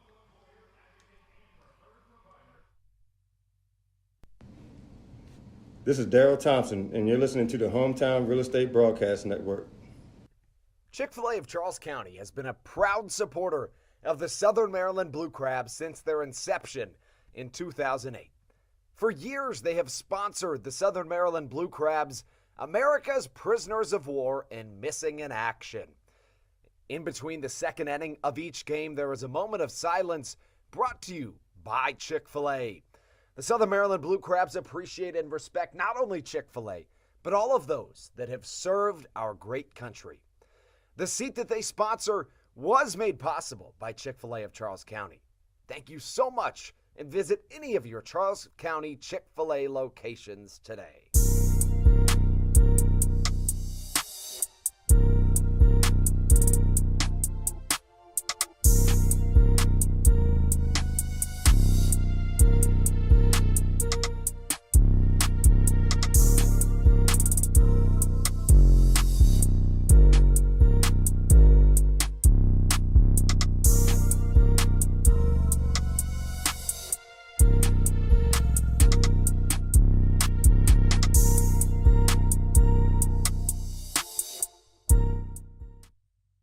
This is Coach Doug's, and you're listening to the Hometown Real Estate Broadcast Network. Your 13-3 first-place Southern Maryland Blue Crabs leading this ball game by a score of 1-0 as we take things into the bottom half of the 7th inning. Andrew Banster alongside my good friend Austin Rooney here on the Hometown Real Estate Broadcast Network. What have you seen to this point in the contest, Austin? I've seen a pitcher's duel is what I've seen. I've seen Lamson laying down the law. 7 innings of work, 2 hits for the left-hander, not a single walk either. How about Austin Rye coming to the plate? Austin Rooney, Rye is 5 for his last 9 at the dish, 1 for 1 today with a sacrifice bunt and a stolen base. This is a guy that didn't have a hit in his first 3 games played, but has been on fire ever since. First pitch of John Anderson's 7th inning, in there for a called strike. And, we touched on it earlier, but Anderson may be in line for the loss in this game, but boy, has he looked good. Exactly right. He's gone now 6 innings of work, 6+ innings. Allowed just 5 hits, 1 run. Really remarkable stuff from both sides in this contest as Rye quickly falls behind at no balls and 2 strikes. John Anderson came into this game with one of the best ERAs in the Atlantic League. The Blue Crabs have done what they needed to do against him to this point. The 0-2 elevated fastball that misses. A ball and 2 strikes to Austin Rye. Ryan Howe got most of the starts for the first about 15 games of the season. I should say 10 games of the season. He's currently dealing with a foot ailment at the moment, and we expect him back within the week. He and Rye have been fantastic. And Austin, it is not common in the Atlantic League to have two catchers as good offensively and defensively as both Rye and Haug. And because they're so good on both the offensive and defensive side, it makes them very attractive to affiliated ball and major league clubs because so many catchers at those levels do not hit well at all. It's so true, and both of these guys have proven, especially in the early going this season, to be valuable assets offensively. The 2-2 in there for a called strike number 3. Rye goes down on strikes for the first out of this bottom half of the 7th inning. That brings up Michael Baca. Austin, I don't mean to jinx it. Not that it would necessarily be a jinx, but we're not even 2 hours into this ball game, and we're almost through 7 innings here at the Reg in Waldorf. I think we're about an hour and 45 minutes in. Yeah, we're not even close to 2 hours yet. Anderson's first pitch, Baca gives it a chop, but out of play, and the count 0-1. Yeah, a kid gets that ball. Always fun when a kid gets the ball. You always want to make sure. If an older person, if an adult gets the ball, it's all good. It's a souvenir for everybody. But if there's a kid around, can make that person's day, make them a fan of the sport forever. That's the big thing for me. That's it. That's all that matters. Is giving young fans an opportunity to love the game of baseball. I mean, most of us can remember some of our first instances where we really fell in love with the game of baseball, and to be able to reciprocate that to the younger generations is something that I know is really important to myself and you, Austin. Yeah, for sure. People have talked about other sports sort of surpassing baseball as the most popular sport in the country, whether it be football or basketball. Baca to the left side. This one's got some distance on it. Back to the track and gone. Michael Baca goes deep. His first home run of the season could not have come at a bigger time. The guy we mentioned has been slumping at the dish, not known for his power, but the shortstop comes up huge here in the bottom of the 7th inning as the Crabs double their advantage. 2-0, Southern Maryland. Bye-bye baseball. Yeah, he gets a hold of that ball. It's left out over the middle of the plate, and he really drives it over the mini monster in left center field for a solo shot. Not a bad swing of the bat from Michael Baca. He gives way with one away to Matt Hibbert. The leadoff man steps up to the dish. He's 0 for 2 today, but walked in his last plate appearance. A real bomb from Michael Baca puts the Blue Crabs up by a score of 2-0. First offering to Matt Hibbert misses low and away. The count 1 ball, no strikes. Hibbert, the left fielder, enters today with a .281 batting average on the season. Anderson out of the windup and the pitch. Changeup dots the outside corner. We're even at a ball and a strike. And he's walked once. He walked his last time up. Anderson out of the windup once more. The pitch. Hibbert gets a piece of it, but fouled to the right side. A ball and 2 strikes.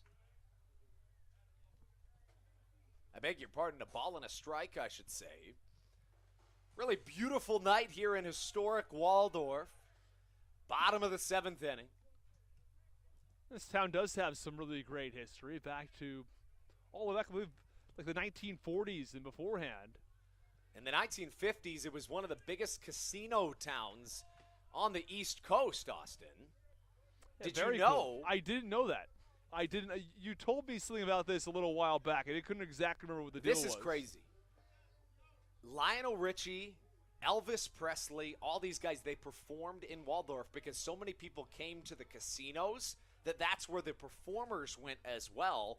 I believe it was in the 60s or the 70s that Waldorf really stopped having so many casinos. Before that, it was literally known as a casino town. Yeah, I think it was outlawed, actually, in fact. I think you're right. Historic Waldorf. But more recently, less historic. The population is booming here in Waldorf. And it is. I think it's like 10x since 1990. The 1-2, elevated fastball outside. 2 balls and 2 strikes goes the count. Really great neighborhood here around the ballpark as well. And they've got some former and current Atlantic League teams as the street signs. Do you know that? I sure did. It's pretty cool. Plus Blue Crab Lane. The 2-2 on its way to Hibbert. Chops it to the right side. Foul, and will stay at 2 balls and 2 strikes. There's River Shark Way, I think it is, or River Shark Road. How about the road that leads into the Reagan Waldorf? Darrell Thompson Drive. That's a great one. There's also Lancaster Place, I think it is, or Barnstormers. There's one about the Barnstormers. I know that for sure. Andres Briseño is at least standing in the bullpen, not throwing yet, meaning that you expect Lamson back out for the 8th. The 2-2 once more to Hibbert. Swung on and missed, and 2 away here for Southern Maryland.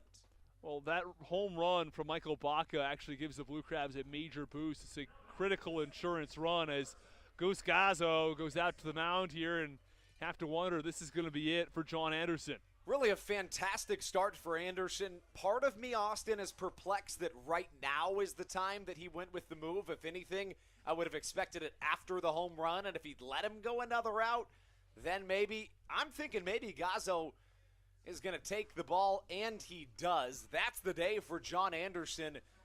The southpaw finishes going 6 2/3, 6 hits, 2 runs both earned, 4 strikeouts to accompany a trio of walks. Austin, he threw 101 pitches. Really fantastic night for the southpaw as Andres Briseño, Austin, gets warmed in the bullpen. We'll step aside for just a moment. Be right back on the Hometown Real Estate Broadcast Network. This is Josh McAdams, and you're listening to the Hometown Real Estate Broadcast Network. American Radiology is the clear choice for all of your medical imaging needs. With locations in Charles and Calvert counties, they offer a full range of imaging services. Some of their latest innovations included 3D mammography and wide-open MRIs for our claustrophobic patients. For your convenience, they even offer extended weekday hours and Saturdays. For more information or to schedule an appointment, visit their website at AmericanRadiology.com. When you're in the market to buy or sell a home, call Tony McClure of Century 21 New Millennium and his Grand Slam team, the realtor of the Southern Maryland Blue Crabs since our first season in 2008. Tony and his team of preferred partners includes Tim Murphy of CNF Mortgage and Steve Scott of the Scott Law Group. Together, they will ensure that your real estate needs are nothing short of a grand slam. The quality service you will receive is Hall of Fame worthy. Put Tony's 41-plus years of experience to work for you. Call or text Tony today at 301-928-1280 for your personal Grand Slam experience. Go Blue Crabs.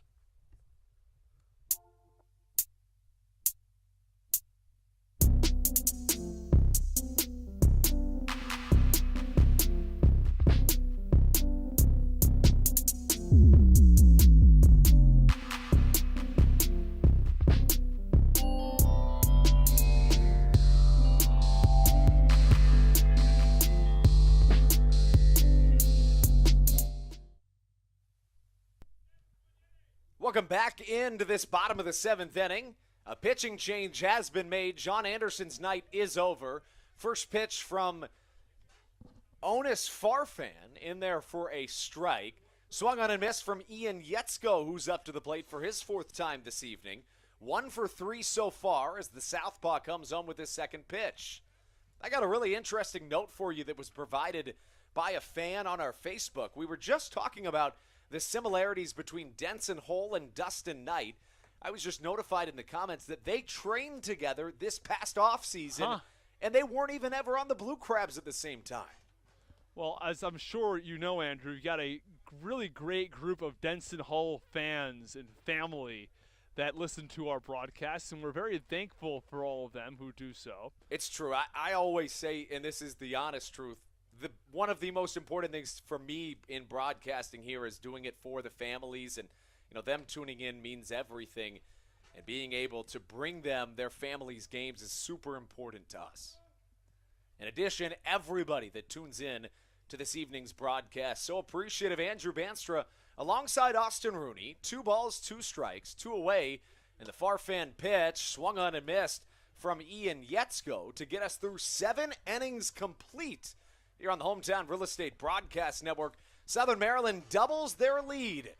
In the bottom of the 7th, Michael Baca goes yard. A solo shot makes it 2-0 Crabs to take it in to the top of the 8th right here on the Hometown Real Estate Broadcast Network. This is Patrick Baker, and you're listening to the Hometown Real Estate Broadcast Network. When you need a win on the road, don't get left stranded. Make AAA part of your roster, and you'll always have someone on deck ready to get you home. AAA also offers car care, insurance, and travel services, and has stores conveniently located for Blue Crabs fans in Brandywine, Crofton, and Alexandria.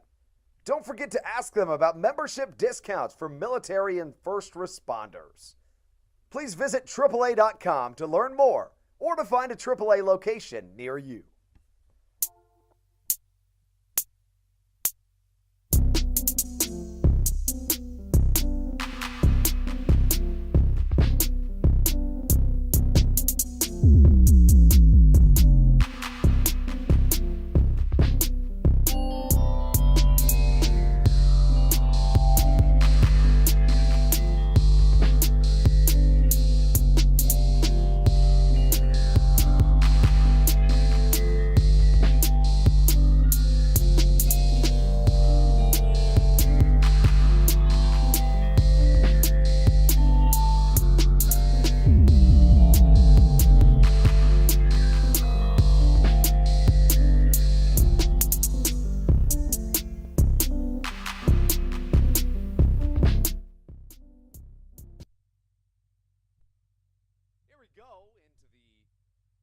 Top of the 8th inning here at the Reagan Waldorf. Andrew Banstra joined by Austin Rooney. Southern Maryland with a 2-0 lead.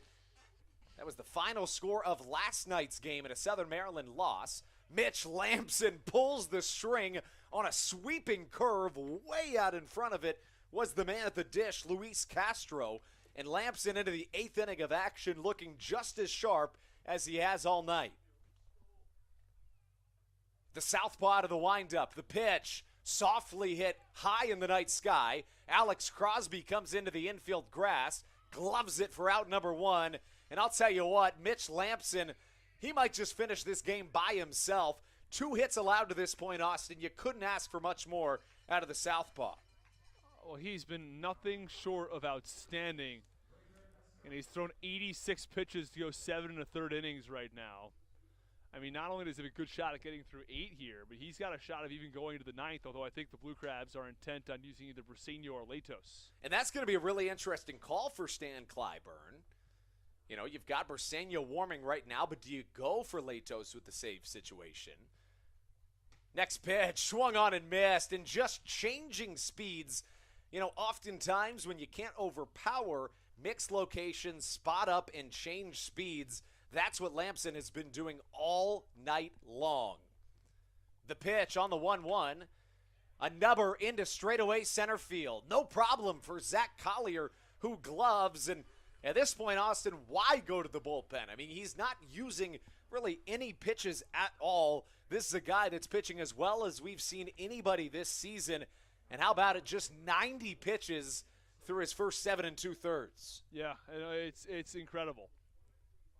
That's really what it is. It's all it is. He's been outstanding.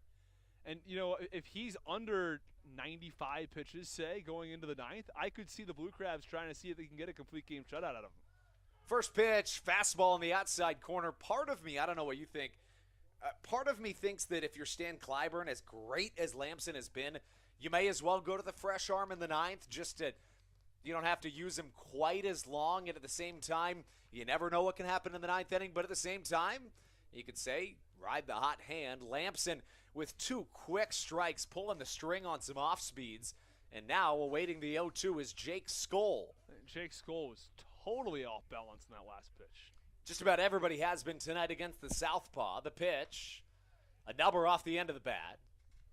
I mean, this is a major league performance from Mitch Lamson tonight.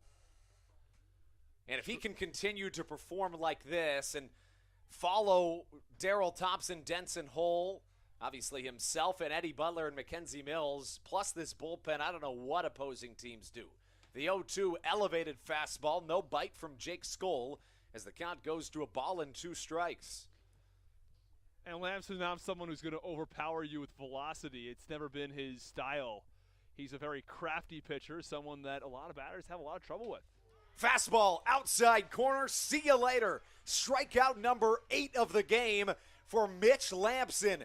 The southpaw on a roll here on a Wednesday night. Southern Maryland leading 2-0. Send it into the bottom half of the 8th inning on the Hometown Real Estate Broadcast Network.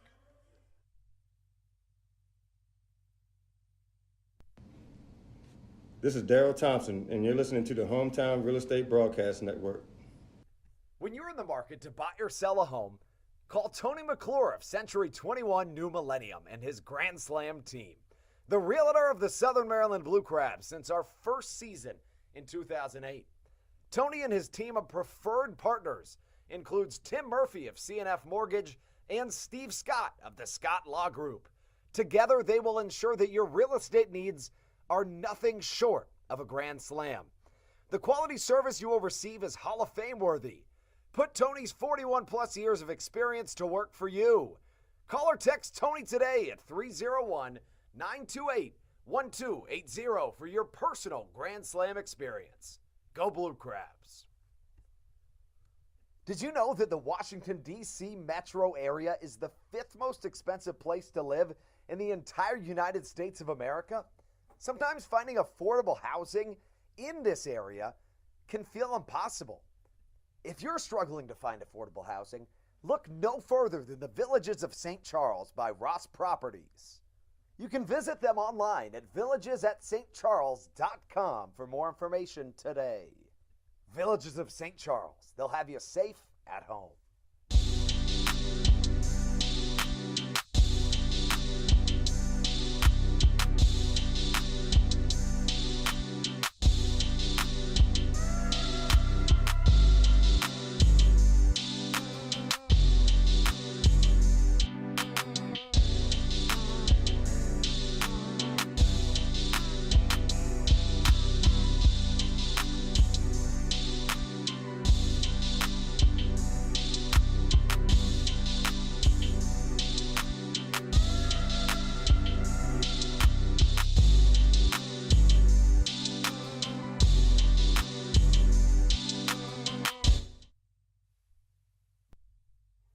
Southern Maryland looking to add some insurance runs. Bottom of the 8th inning. A 2-0 lead for your 13-3 first place Southern Maryland Blue Crabs.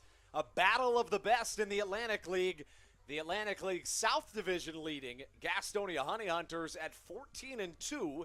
Southern Maryland at 13-3 leading the way in the Atlantic League North Division. Andrew Banster alongside Austin Rooney as we take you into the bottom of the 8th inning here on the Hometown Real Estate Broadcast Network. Jared Walker leads things off. First pitch, check swing, but he went around. Call it strike number 1 to the power-hitting first baseman. Just 2 hits for the Honey Hunters to this point in the contest, and it looks like Austin Andres Briseño has sat down in favor of Matt Latos. We were wondering what exactly Clyburn would do in this situation. It looks like we've gotten that answer as Onis Farfan, out for his second inning of action, finds an 0-2 advantage to Jared Walker. Yeah, well, it was an outstanding performance from Mitch Lamson. I still wouldn't be stunned to see him go out there in the 9th. Fastball high and tight, backs him off the plate. Through 94 pitches.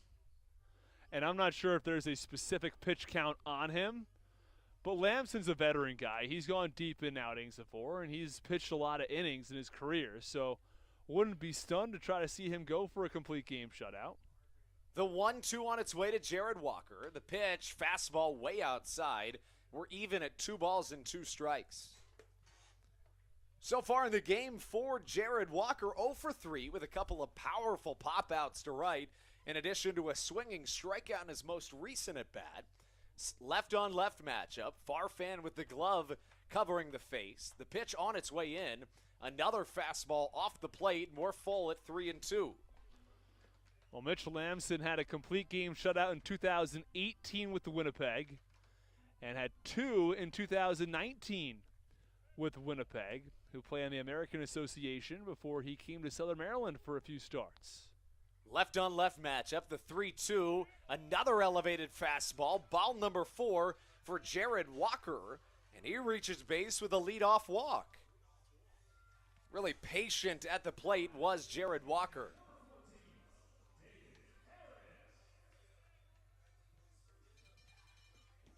That'll bring up the designated hitter, David Harris. Harris walked his last time up.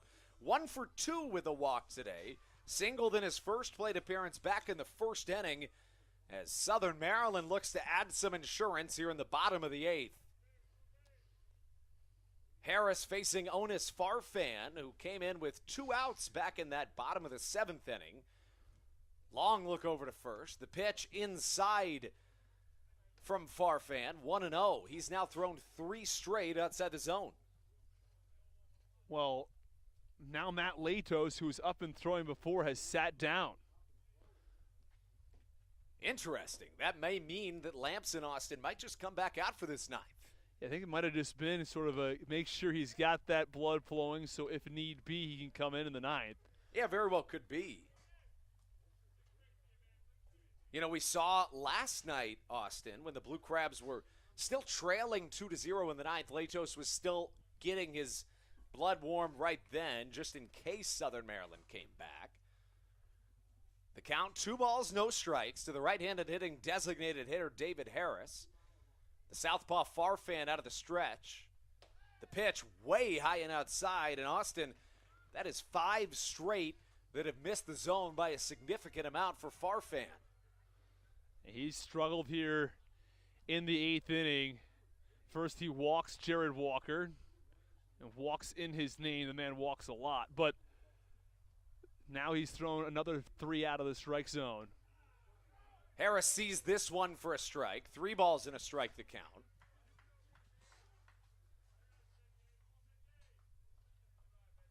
As for David Harris, he hit .272 last year with 15 home runs and 79 RBIs on the season. The 3-1 on its way. Oh. Cutter inside, called a strike. Well, that was I rarely disagree with the umpires' calls. I think that the umpires have done a great job this year as, we've moved away from the automated ball strike system. But John Thomas, the home plate umpire, that was a tricky one to say the least. It was definitely looked from our vantage point to be significantly inside. Fastball elevated, ball number 4, and that's back-to-back walks. Austin, in a game that in all reality may not seem that close, it is. If you're Goose Gazzo, do you pull Farfan after back-to-back walks? Well, there is action right now in the Honey Hunters bullpen, and the pitching coach is going to come out to have a word with not the starting pitcher, with the relief pitcher, Onas Farfan. And that may be the call. Instead, we'll stay right here. Alex Crosby on his way to the dish, Austin. Crosby's been good for the Blue Crabs this season. If you're him right now, what are you looking for against an Onis Farfan that finds himself rattled at the moment? I would say wait. I'd say be patient. Wait for a strike. That's the first thing I'd say he has to do. Mitch Lamson has been absolutely remarkable here this evening. Through 8 innings, the southpaw, 8 innings pitched, 2 hits, not a single run, no walks, 8 strikeouts, 94 pitches for the southpaw. Can't say enough good things about the man at the dish. Make that the man on the mound for the Blue Crabs. Well, Onas Farfan, another note on this guy. He's been really, really good in his last 3 performances here. He's gone 2 2/3 or 3 2/3 innings in his last 3 performances. He's allowed no hits, and he's walked just 1 guy across 9 1/3. He has not allowed a run, has a 0.64 whip on the season. So this is not like him. He's only walked 2 guys coming into this game. He's walked 2 in this inning. Farfan on the mound. Corner infielders way in on the grass. Crosby shows bunt, lays down a beautiful one. Farfan's going to have a tough play on his hands. Wow. Makes a good play, but now just one away after a beautiful sacrifice bunt. Runners on second and third for Southern Maryland. And I really got to say, Austin, I love the use of small ball from Southern Maryland this evening. Yeah, we've seen a few bunts now, a few opportunities, just move the runner over. Let's go back to the second inning, actually, where the Blue Crabs really cashed in with some small ball. It was a walk to Collier, a single from Braxton Lee, and then Austin Rye had a sacrifice bunt that moved the runners to second and third with one out. The identical situation to what we have right now. And Michael Baca chopped one over to second for a fielder's choice that scored a run. Infield in here, though, for the Honey Hunters. Zach Collier at the dish trying to poke one over the heads of the infielders. See what happens here on the first pitch. Farfan on his way home out of the stretch. Collier swings right in between the legs. And we'll go to no balls in, a strike. Collier made a fantastic play defensively earlier for Southern Maryland. Last season, Austin, he landed on SportsCenter's top 10 on September 17th of 2021 for another fantastic play. He's a great defensive outfielder. Collier awaiting the 0-1 pitch. Infield in on the grass. Slider just catches the outside of the zone. And he's been playing corner outfield, a lot of right and left, especially left field. Has not played much center field, but with Sundberg out today, Collier is in center field, and the Blue Crabs have a lot of trust in his abilities in center. No balls and 2 strikes to the left-handed hitting Zach Collier. Runners on second and third, one away. Farfan with a long pause, the pitch. Just staying alive is Zach Collier. And if you're Stan Clyburn and the Blue Crabs, Austin, you got to be thinking to yourself right now, just get it in play if at all possible. Right. The last thing you want is a strikeout. Exactly, because the runner's on second and third, and if you get a fly ball, even if it's a lazy fly ball, it should be enough for a sacrifice fly. So you don't have to do all that much. You can get the ball in the air to the outfield, or a slow ground ball in the infield might be enough to score Crosby from third base, or Walker, I should say. Collier from the left side, no balls, 2 strikes. Onis Farfan on the mound. Walked the first 2 batters of the 8th inning before a sacrifice bunt, put 2 in scoring position. Collier on a slider outside, beautifully placed pitch to induce strike number 3. And now after the sacrifice bunt, Austin, 2 away with 2 on. Yeah, so still a great opportunity for Braxton Lee to try to drive in a couple of runs, but you need a base hit now. You know, a slow ground out or a fly out to, straightaway center field is not going to do it. 2 away here for the Blue Crabs in the bottom of the 8th. Left on left matchup. Runners at second and third. Harris stands at second. Jared Walker stands at third. Lee from the left side awaiting Farfan's first pitch. Way outside of the zone. Just keeping it in front of him is Stuart Levy, who's been good behind the dish this evening. Now, Levy has been very good. He's just he's blocked everything he's faced so far. Braxton Lee, the MLB veteran, awaiting the 1-0 pitch. A long pause out of the stretch from the southpaw. Pitch on its way. This one could drop. A long run in and not going to get there. Good try from Johnny Davis, but a beautifully placed blooper from Braxton Lee. Call it a 2 RBI single. And how about it? Southern Maryland now, Austin, on top 4-0, a critical point in this game, and things are looking good for the Blue Crabs. Yeah, terrific player. Nice hit there from Braxton Lee. He doesn't try to do too much with it. Just a bit of a flare into center field. He's falling quickly, and Johnny Davis dove for it, couldn't quite get there. And he had to dive for that ball. He didn't really have another option. You don't want to let that ball drop. 2 runs are going to score anyway. So he dove for it, came up just a little bit short, and the Blue Crabs scored 2 more. They've doubled their lead 4-0. Have done so in doubling their lead in each of the last 2 innings. Here comes Austin Rye. First pitch he sees high and away. A ball and no strikes to the defensive backstop for the Blue Crabs. Finds himself 1 for 2 this evening in addition to a sacrifice bunt. Lee with good speed at second base. 2 away for Southern Maryland. Rye awaiting the 1-0 pitch. Farfan misses upstairs, and the count 2 balls and no strikes.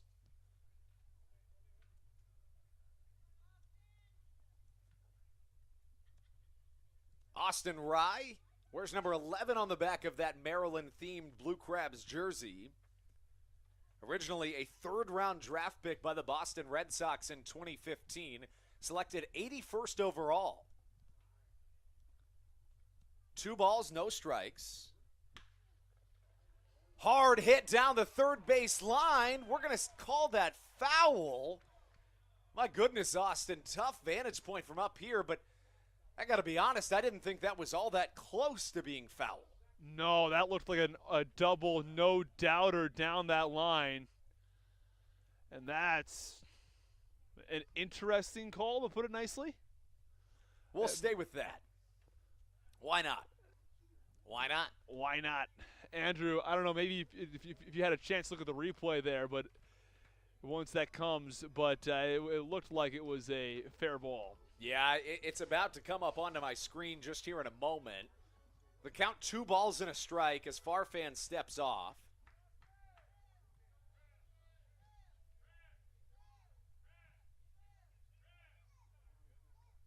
Tough to tell on the replay, although I will say on the replay it looked a little closer than I thought it did in real time. 2 balls and a strike. Farfan has already allowed 2 runs here in this bottom of the 8th inning, as many as his predecessor had, and John Anderson, who went 7 2/3. The pitch. Outside, ball number 3. Beg your pardon, I said 7 2/3. Should have said 6 2/3. 3 balls and a strike the count. Farfan's already walked a pair here in this inning, both of which came around to score. Really haven't seen all that many mistakes from either side in this game, and the one mistake that has been made really came back to hurt this Honey Hunter squad. The 3-1, high and away, the third free pass of this inning, and you got to think, if you're Goose Gazzo, that's the end of the road for Onus Farfan.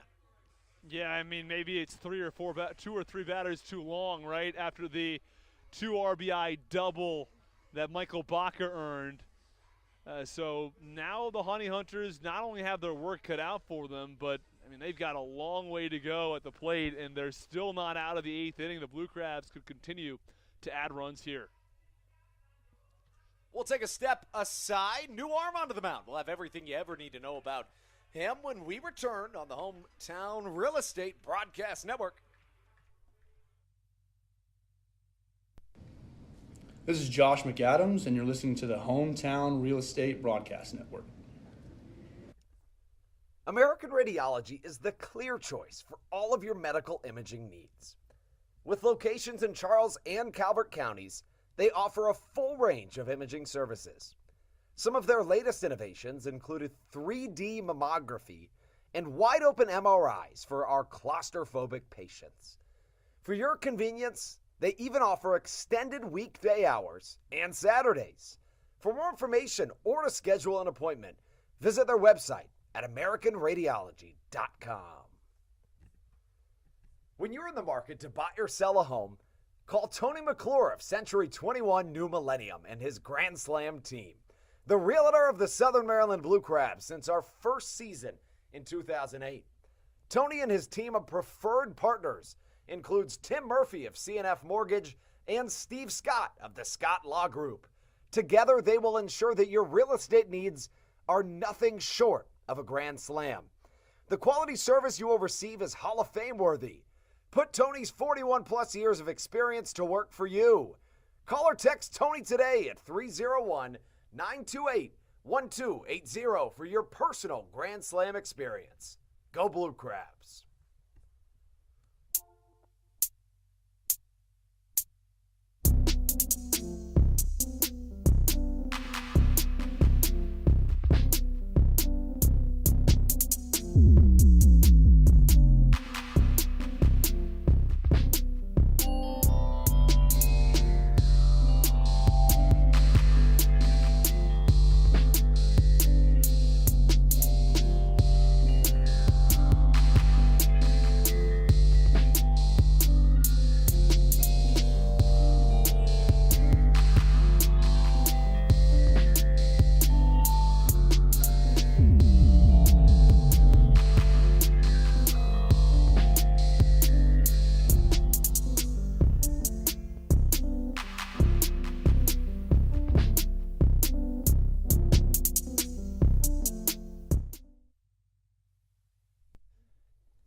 saw just one pitcher in this game for the Honey Hunters through the first 6 2/3. Here we are in the bottom of the 8th.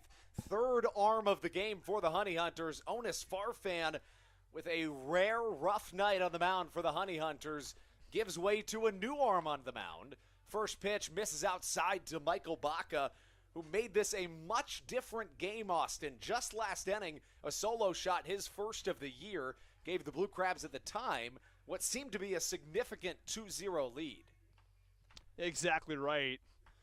The Blue Crabs extended the lead at 2-0 in the bottom of the 7th, and it looked like this was going to be a razor-thin margin game, but things have changed here in the 8th, and the Blue Crabs have added 2 runs.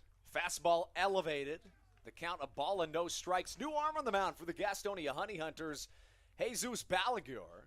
A 2.45 ERA on the season. And you said it, Onis Farfan has been so good, he allowed 3, make that 2 earned, and his ERA only went up to 1.74, Austin. The pitch in there for a called strike. 2 balls and a strike the count to the right-handed hitting shortstop Michael Baca. Baca came into this game hitting just 125. All of that changed when he went deep just last inning. Runner in scoring position, Braxton Lee. Runner at first, Austin Rye. 2 away with a 2-1 count. Crabs on top 4-0. The pitch in there for a called strike. We're even at 2-2. The charge chance filling the airwaves here at the Reg in Waldorf. Gotta love the da-da-da-da-da-da. You got to. Charge. And Ron Lord leading our fans out here. Everybody's got to love Ron Lord and his chance. Baca with a bleeder to the left side. Fielding it at third is Ascanio. Fire across the infield in time for out number 3. Southern Maryland strands a pair, but not before they can score 2. Southern Maryland leading this contest 4-0, looking for win number 14 on the season. When we return on the Hometown Real Estate Broadcast Network, Mitch Lamson out for his 9th inning of action.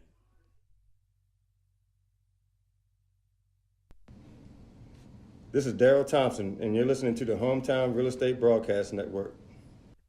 Chick-fil-A of Charles County has been a proud supporter of the Southern Maryland Blue Crabs since their inception in 2008.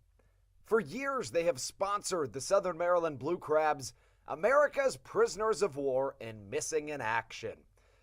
In between the second inning of each game, there is a moment of silence brought to you by Chick-fil-A. The Southern Maryland Blue Crabs appreciate and respect not only Chick-fil-A, but all of those that have served our great country. The seat that they sponsor was made possible by Chick-fil-A of Charles County. Thank you so much, and visit any of your Charles County Chick-fil-A locations today.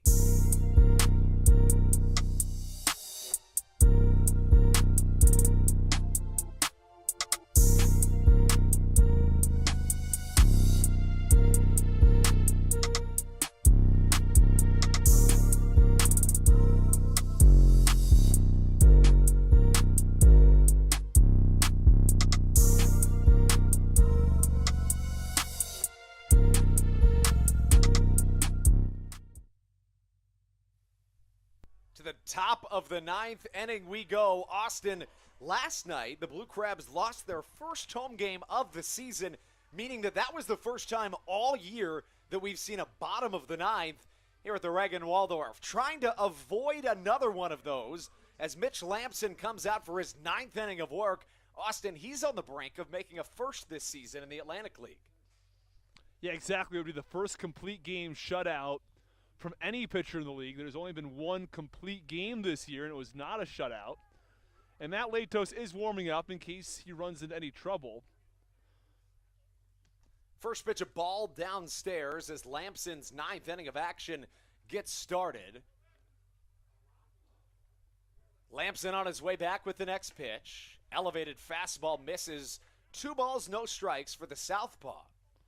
Lamson has not walked a batter yet. His control coming into this inning had been very, very strong. Starts out Stuart Levy with a 2-0 count. The southpaw out of the windup. The pitch, high and outside, and in danger, Austin, of finding that first free pass of the contest. Right, he's now thrown 97 pitches. He came in having thrown 94. 70 for strikes. So 70 strikes, 24 balls. Lamson's 3-0 right down Daryl Thompson Drive. And that's the agreement we've come to. It's going to be right down Daryl Thompson Drive, not right down Main Street, not right down Broadway, right down Daryl Thompson Drive. It's right down the middle. 3-1, chopper to the left side, Baca on a bounce, fielding, firing, and in time for out number one. Lamson started off Stuart Levy with 3 straight balls, but a good recovery for out number one. Exactly. He made it a 3-1 count. He battled back and then threw. It was clearly a strike, and Levy just grounds it over to shortstop, and easy enough play for Baca. 2 outs away from the first complete game shutout of this 2022 Atlantic League season. Mitch Lamson on the brink of that.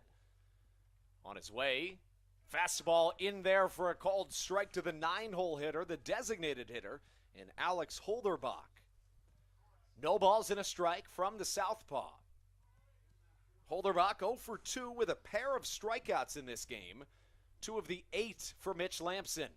Curveball high and away. We're even at a ball and a strike. 4-0, Blue Crabs on top.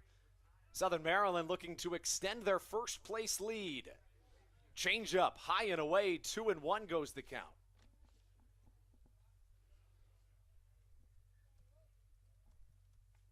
Lamson with a big shrug of the shoulders, and he's ready for his 2-1 offering. On its way to Holderbach. Fastball high and away. 3 balls and a strike the count. And for Lamson, you mentioned he had only missed the zone 17 times entering this inning. The southpaw has missed 6 times here in the 9th.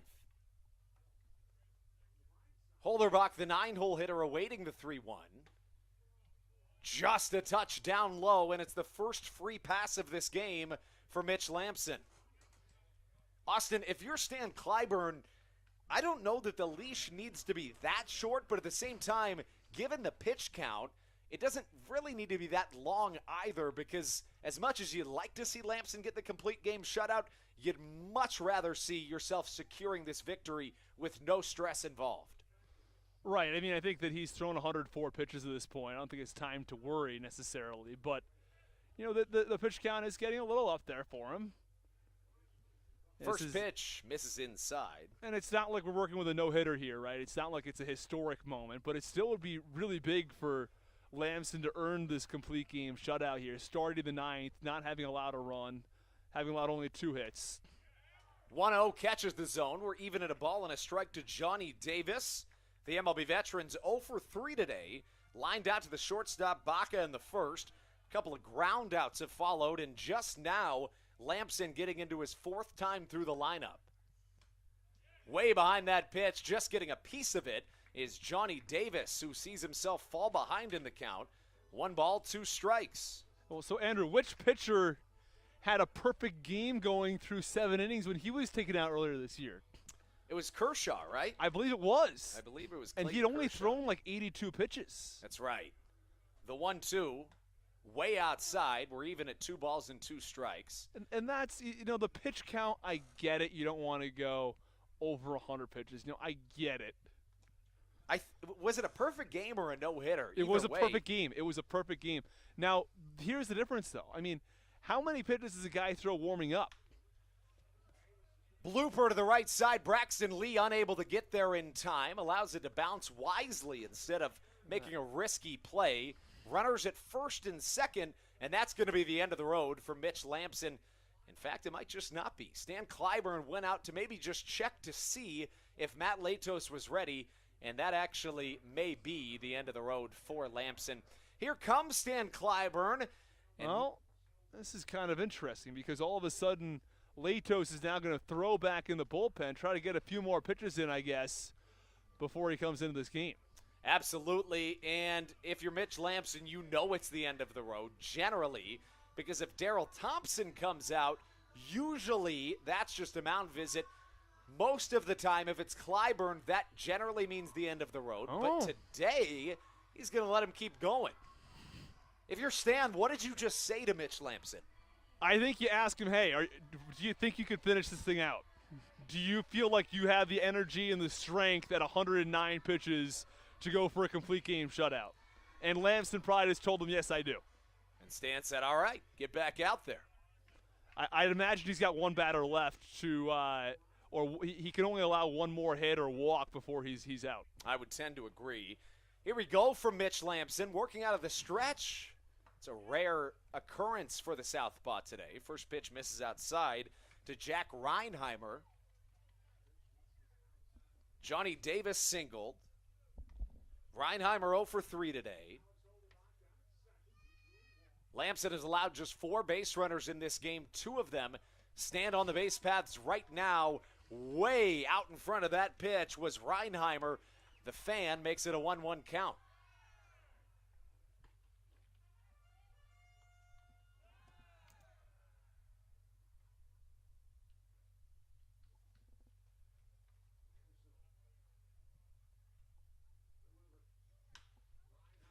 High fly to the right side. Braxton Lee there to catch it for out number 2 and shows off the cannon because why not? And 2 away for Southern Maryland.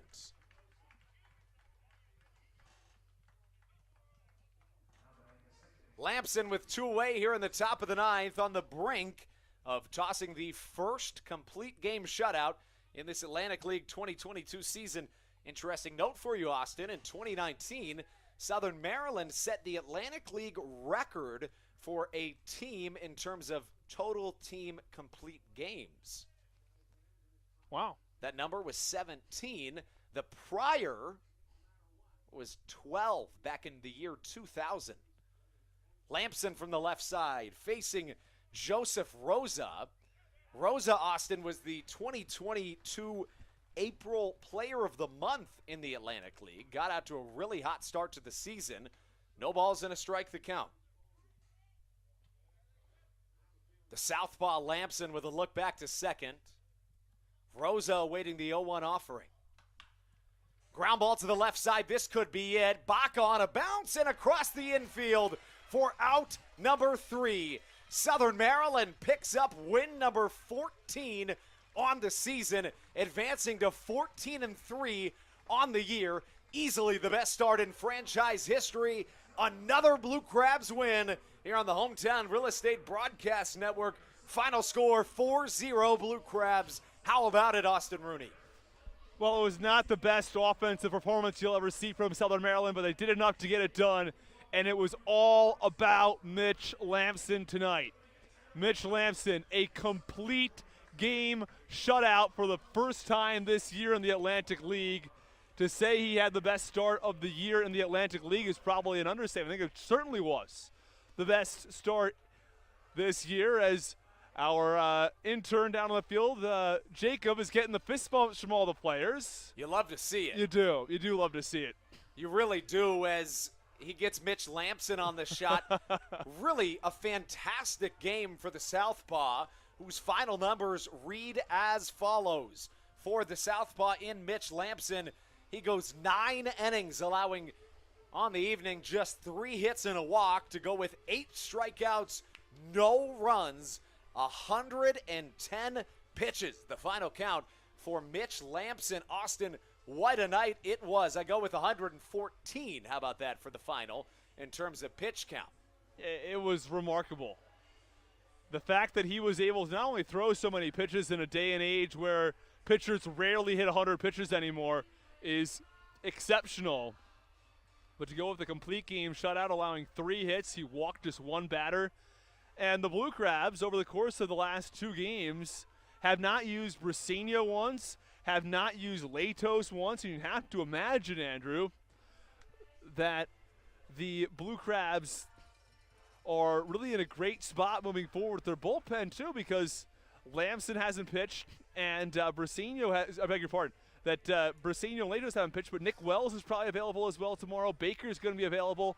And then other guys as well in that bullpen who are star-studded are also going to be available for Game 3 in case the Blue Crabs need them. Mitch Lamson gets the win, going 9 innings, complete game shutout.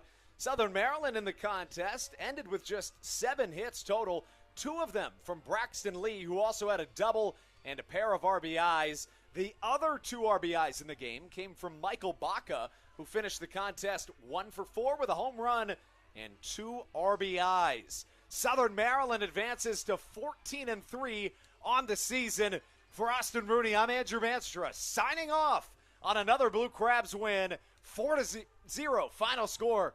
And one more thing, Austin. Let's go Blue Crabs.